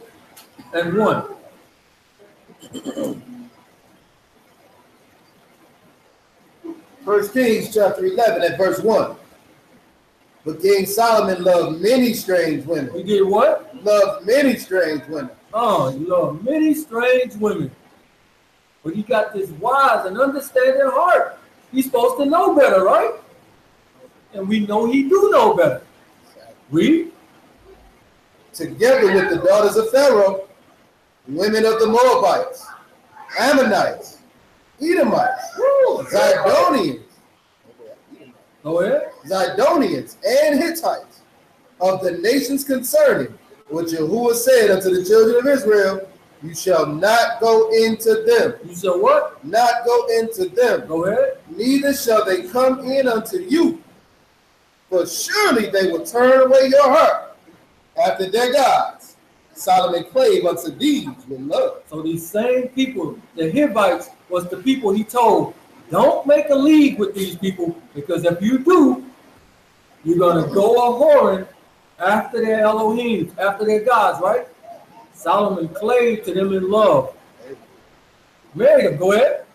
And had 700 wives. And how many? 700 wives. 700 wives. Go ahead. And he had 700 wives, princesses, and 300 concubines. 300 concubines. 700 wives and 300 concubines. That's 1,000 in all. Go ahead. And his wives turned away his heart. They did what? His wives turned away his heart. His wives turned away his heart. Even though he gave him a wise and understanding heart, them women got him and ruined him. And he knew better. Go ahead. For it came to pass when Solomon was old. When he was what? When he was old. When he was old, he wasn't as beautiful no more. Go ahead. That his wives turned his heart after other gods. And his heart was not perfect with Yahuwah, his Elohim, as was the heart of David, his father. Because he told us that David had a heart after Yah. Even though he was doing all that other folly, his heart was still towards Yah. Read. For Solomon went after Ashtoreth, the goddess of the Zidonians, and after Milcom, the abomination of the Ammonites. And Solomon did evil in the sight of He Yahuwah. did what? Evil in the sight of Yahuwah. Go ahead. And went not fully after Yahuwah, as did David his father. Then did Solomon build an high place for Shemosh, the abomination of Moab, in the hills that is before Jerusalem, and for Molech, the abomination of the children of Ammon. So Solomon is so gone, he made an idol, temple for idols. He's so gone. Go ahead. And likewise did he for all his strange wives. For what? For all his strange wives, Go ahead. which burnt incense and sacrificed unto their God. Into what? Unto their God. Unto their gods. Go ahead. And Yahuwah was angry with Solomon because his heart was turned from Yahuwah, your Elohim of Israel, which had appeared unto him twice. Was there what? Appeared unto him twice. Came to Solomon 2 times and warned him about this. Go ahead. And had commanded him concerning this thing, that he should not go after other gods. But he kept not that which Yahuwah commanded. He didn't keep with what commanded. So now we got to go to what is commanded. Let's go to Deuteronomy 17 and verse 14.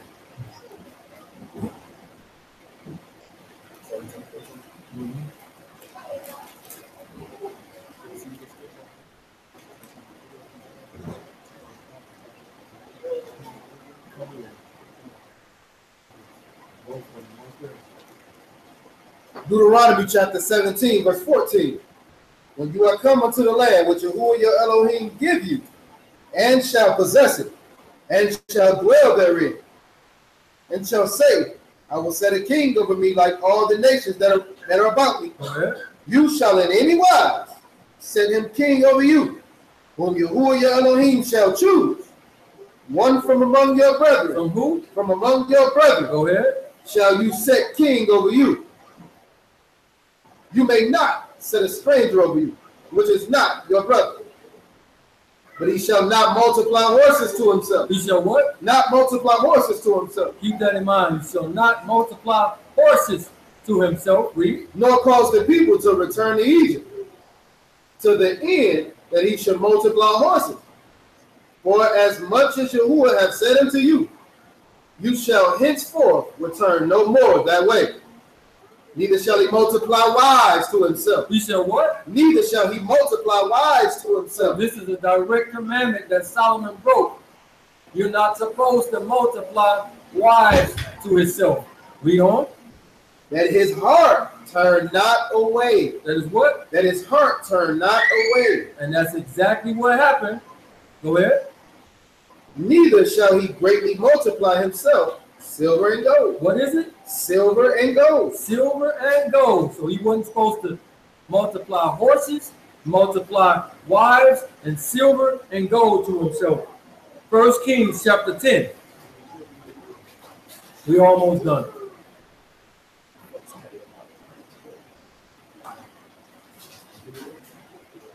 First Kings chapter 10 and verse 2. 1 Kings chapter 10. In fact, pick it up at verse 1. At verse 1.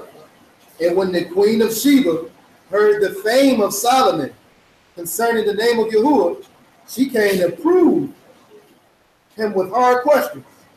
And she came to Jerusalem with a very great train, with camels that bear spices, very much gold. Very much what? Very much gold. Go ahead. Precious stones. And when she was come to Solomon, she communed with him of all that was in her heart. All in her heart. Jump down to verse 14. Verse 14. Now the weight of gold that came to Solomon in 1 year was 606 talents of gold. How much? 606 talents of gold. Somebody break that down. What is 603 score? What does that mean?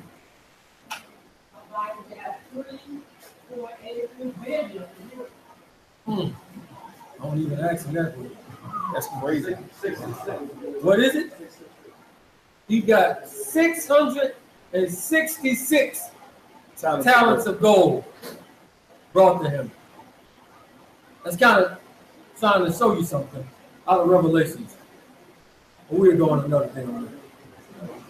So he multiplied wives, He multiplied gold and silver and all these things to him, which he wasn't supposed to do.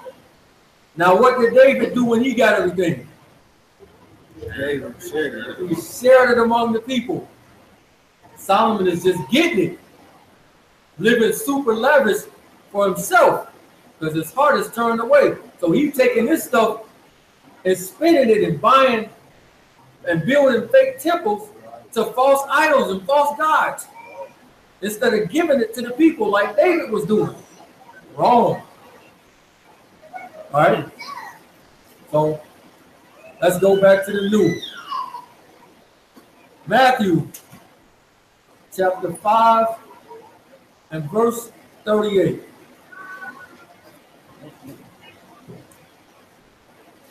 Now remember, what got Moses in trouble? Anger, right? Remember I was telling y'all about them stories and how you get on something and you see all these people talking about you and you know what I'm saying, how you feel about it. Y'all was talking about all that? Let's go. Matthew chapter 5, verse 38. Matthew 5 and 38. And Moses didn't get in because of something that he did, right? And people did something to Stephen as well, right? They lied on Stephen as well, right? Keep that in mind. Matthew chapter 5, 38. You have heard that it has been said, an eye for an eye, and a tooth for a tooth. But I say to you, that you resist not evil. That you what? That you resist not evil. But whosoever shall smite you on your right cheek, turn to him the other also. If any man will... Hold on. Read it again. But I say to you, that you resist not evil. Resist not evil. Go ahead. But whosoever shall smite you on your right cheek, do what? Turn to him the other also. Pick up a stick and knock him down. Turn to him the other also. Do what? Turn to him the other also. Go ahead. And if any man will sue you at the law and take away your coat, let him have your cloak also. Okay, you're going to sue me? Here, take this as well. Something material is nothing. Go ahead. And whosoever shall compel you to go a mile. Hey, man, walk with me a mile. Guess what? Read. Go with him too. I'm going to walk with you too. Go ahead. Give to him that asks you. And from him that would borrow of you, turn not you away. Don't turn him away. I say, that nigga ain't about to go buy no beer with my money. Go ahead. You have heard that it has been said, you shall love your neighbor and hate your enemy. He said, you have heard. Not that it is written, but you have heard. Go ahead. But I say unto you, love your enemy. Do what? Love your enemies. Do. Hold on. Read it again. But I say unto you, love your enemies. Love your enemy. Uh-oh. So remember, my blood pressure went up because I was so mad because all these people was talking about me. Read. Bless them that curse you. Do what? Bless them that curse you. Oh my goodness. Bless them that curse me. Read. Do good to them that hate you. Do what? Do good to them that hate you. Read on. And pray for them which despitefully use you. He said, pray for them that despitefully use you. And persecute you. Inside feeling a little funny, right? Then you got a lot of work. Go ahead. That you may be the children of your Father which is in Shamayim. For he make his sun to rise on the evil and on the good. Do what? He make his sun to rise on the evil and on the good. He make it rise on the evil and on the good. So if he plant his crops, they gonna come up as well. Go ahead. And send rain on the just and the unjust. For if you love them which love you, what reward have you? What is that? If you just love the people that love you. Think about it. If YAH only loved the people that really love him, where would that leave everybody at? Because he says, if you love me, you'll do what? Yeah. Keep my commandments. How many people in here is never committed a sin. So if you not completely sinless, he said you don't love me. Because if you love me, you will do what? Amen. So right here, if y'all felt the same way that we did, where would we all be at? Finished, right? Read on. For if you love them which love you, what reward have you? Do not even the publicans the same? And if you salute your brethren only, what do you more than others? Do not even the publicans so? So even the publicans, which is the sinners, even they do this. That ain't nothing. Read. Be you therefore perfect. He said what? Be you therefore perfect. Be you therefore perfect. He just was telling you what will make you perfect in the verses before this. Read. Even as your Father in Shamael is perfect. Is perfect. Give me 1 Peter 2:19. We almost done. 1 Peter chapter 2 and verse 19. But this is thankworthy if a man for conscience towards Elohim endure grief. He do what? Endure grief. He says for conscience towards Elohim endure what? Grief. Grief. Go ahead. Suffering wrongfully. Doing what? Suffering wrongfully. Suffering wrongfully. So this is showing you that when you're actually trying to do this, people are going to lie on you. They're going to talk about you. They're going to do stuff. And it's going to make you feel some type of way. But if you react like Moses, it's not good for you. Go to the bathroom. Die. Yeah, he's about. Go ahead.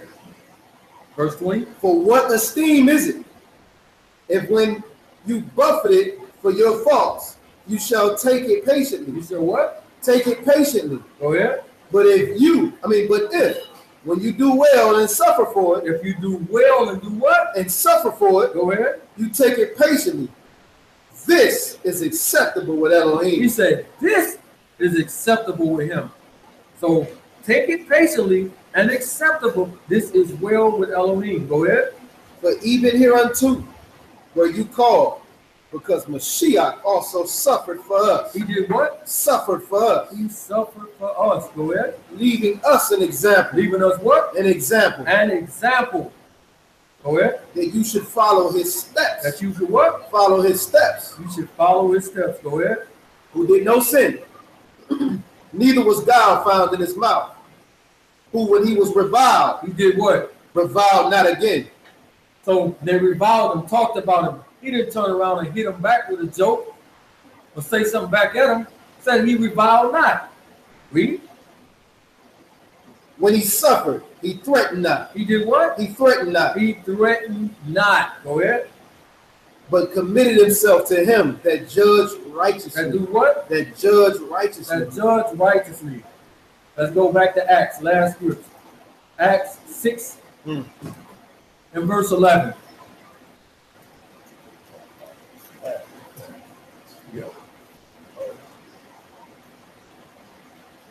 Acts chapter 6 and verse 11. Then they suborned men, which said, we have heard him speak blasphemous words against Moses and against Elohim. They lied. Go ahead. And they stirred up the people and the elders and the scribes, and came upon him and caught him and brought him to the council and set up false witnesses, which said, this man ceased not to speak blasphemous words against this Kodesh place and the law. And what? And the law. And the law. So these people just plainly lied on him. Jump down to verse 50. Acts chapter 7 and verse 50. Acts 7 and 50. Have not my hand made all these things? You stiff-necked and uncircumcised in heart and ears. This is Stephen talking to these people. Read that again. Have not my hands made all these things? You stiff-necked and uncircumcised in heart and ears. You do always resist the Ruach HaKodesh. As your fathers did, so do you. Which of the prophets have not your fathers persecuted? And they have slain them which showed before of the coming of the just one, of whom you have been now the betrayers and murderers. He said, what? Of whom you have been now the betrayers and murderers. Go ahead. Who have received the law by the disposition of the Malachim and have not kept it. When they heard these things, they were cut to the heart. They were what? Cut to the heart. He told them the truth, and it's killing them. They said it cut them to the heart. Go ahead. And they gnashed on them with their teeth. They did what? Gnashed on them with their teeth. Mashiach said it's going to be weeping and gnashing of teeth. Read. But he, being full of the Ruach HaKodesh. Being full of what? The Ruach HaKodesh. Full of himself. Full of the Ruach HaKodesh. Go ahead. Looked up steadfastly into Shamayim. He did what? Looked up steadfastly into Shamayim. Looked up into Shamayim. Read. And saw the esteem of Mashiach standing on the right hand of Elohim. Doing what? Standing on the right hand of Elohim. Usually every time they say that somewhere at the right hand, it always say he's sitting.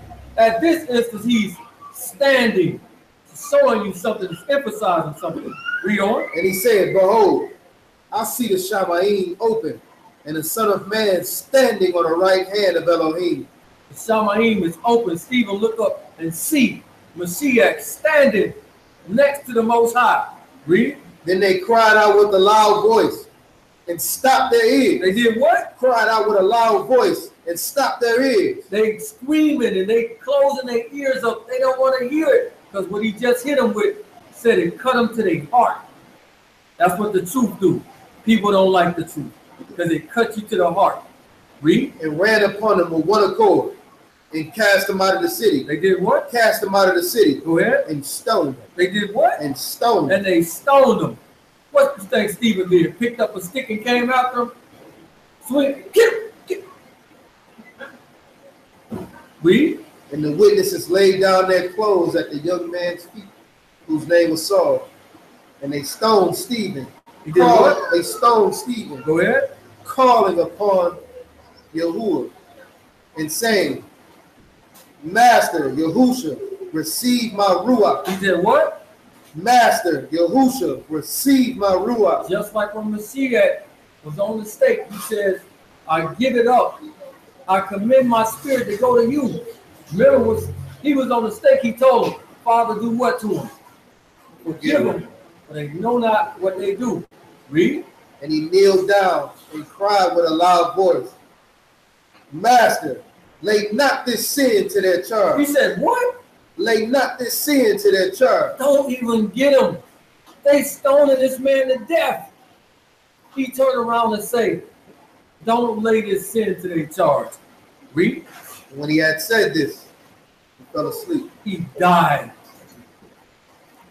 Reviled not when he was reviled. All these things, again, showing you something. So even though I'm mad as I don't know what at these people who coming against me, talking about me, I'm supposed to still bless them. It's a hard thing to do though, right? So remember, don't look at me or B or Trav or Abraham or Isaac or Jacob or Joshua or Moses or Joseph or Solomon or David, because cursed be the man that trusts in man, because all the rest of them failed. Only one man, that's why we're supposed to watch him. So if you mess around and see B eating a slab of ribs, don't say, I'm not messing with that stuff no more, man. See that brother up there eating? If you catch Trav out at Red Lobster, that's on him. It's only for the biscuits, though.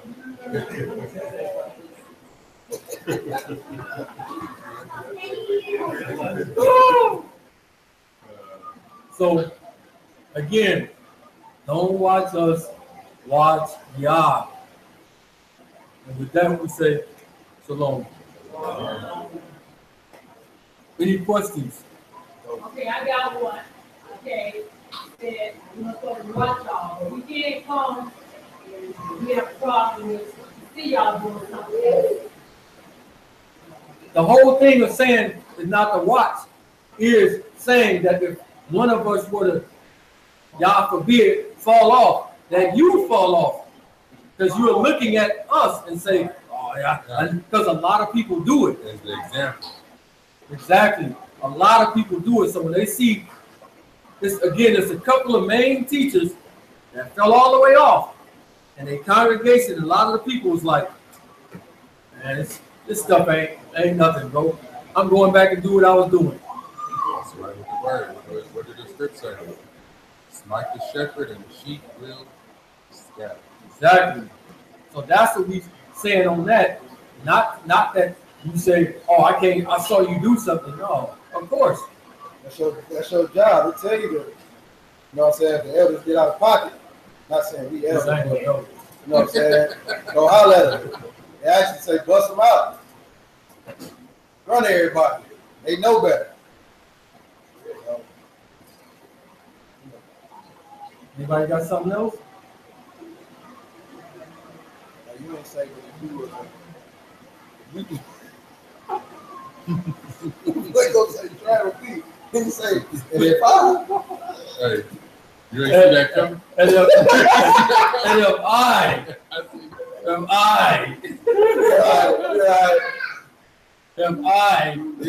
you know, it's me. Don't follow after me. Y'all get it? I've seen that coming all day. Oh man. Any questions? Another suggestion, this is, okay, just in case, when you do all teachers, it's like more than 1 year and a half each. Is it just like our sermon, you saying suggestions from the church thing? We all point some other brothers or somebody or sisters. We already talked about it. Okay, I can bring it before the congregation where we all be up there for with it. Absolutely. Okay. And that's just like with anything, it's just a key.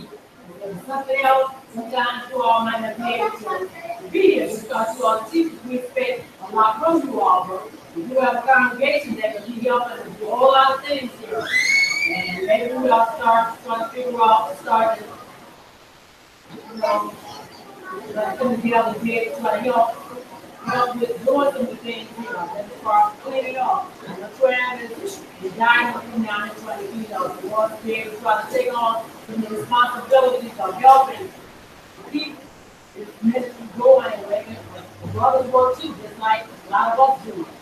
Especially some of us that's not working. We really need to try to step it up, try to help the ministry to go forward. And if we're not working, to say, you know, some of us that had a kid, we're going to step up and be the ones cleaning up.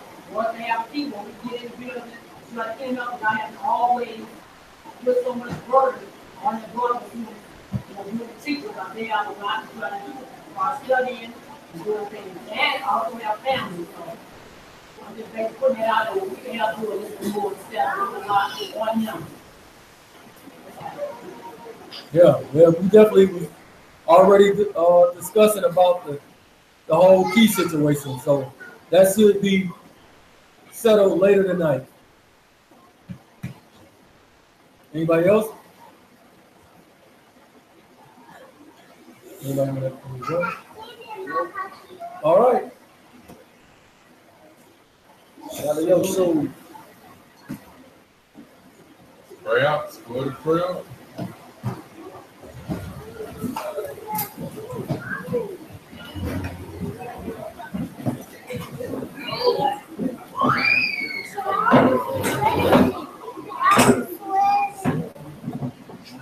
Ready to pray, Sheila? I see you in position.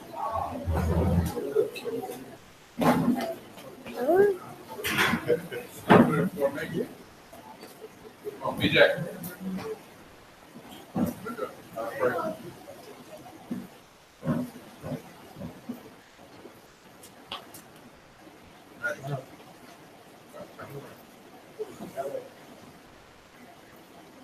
Father, YAH, we come before you right now, Father, asking, Father, that you would open up your ears unto the voice of your people, Father. We pray and we ask, Father, that you would look upon us, Father, that you would cleanse us and make us whole, Father. Renew our strength, Father. Help us to walk that straight and narrow path. Help us to stay focused on you and your Son and walk like he walked and talk like he talked and act the way he acted, being our ultimate example, Father, and who we should focus on and not looking toward any man, Father, but him as an example on how we should walk and how we should carry ourselves on a daily basis, Father. We pray that you would just continue to be a light unto our path and order our steps, Father, that we go your way, Father, that you would put a word of strength and power into our mouths, Father, that we would be vessels for your ruach to flow through, that we may enlighten your people, Father, opening up their minds, Father, that you would use us, Father, as instruments to do your work, Father, and your will, for the uplifting and the upbuilding of your kingdom, Father. We pray that you would keep everyone strong and steadfast and focused on you, so that we can accomplish the goals that you've set forth. Your word says it is a light thing, Father. We pray, Father, that these things would remain light, Father, and not burdensome, Father, and that we would understand that your word, your law is not grievous, Father. We will walk this thing in a renewed mind and renewed heart, and continue to just walk in strength and power. Understanding that you have given us victory over all of the things that is unlike you, Father. Father, all these things we pray and we give thanks. So be it. So be it. Avinu Shema Shemaim. Avinu Shema Shemaim. Hikadosh. Hikadosh. Shenka. Shenka. Tabot. Tabot. Malkutka. Malkutka. YAH. YAH. Rasomka. Rasomka. Barex. Barex. Tasher. Tasher. Nasha. Nasha. Bashemaim. Bashemaim. Taylanu. Taylanu. Ayom. Ayom. Likin. Likin. Hikanu. Hikanu. Usla. Usla. Lanu. Lanu. Eight. Ashmatenu. Asmatenu. Kasher. Kasher. Suki. Suki. Anaknu. Anaknu. Lasher. Lasher. Ashmu. Ashmu. Lanu. Lanu. Baal. Sabinu. Sabinu. Lede. Lede. Masa. Masa. Ki. Ki. E. Hasalanu. Hasalanu. Me. Bara. Bara. Ki. Laka. Hamam Laka. Mamlaka. Wahagibora. Wahagibora. Wahatipare. Wahatipare. Lome. Ulamin. Ulamin. So be it. So be it. Hallelujah. Hallelujah. Yeah.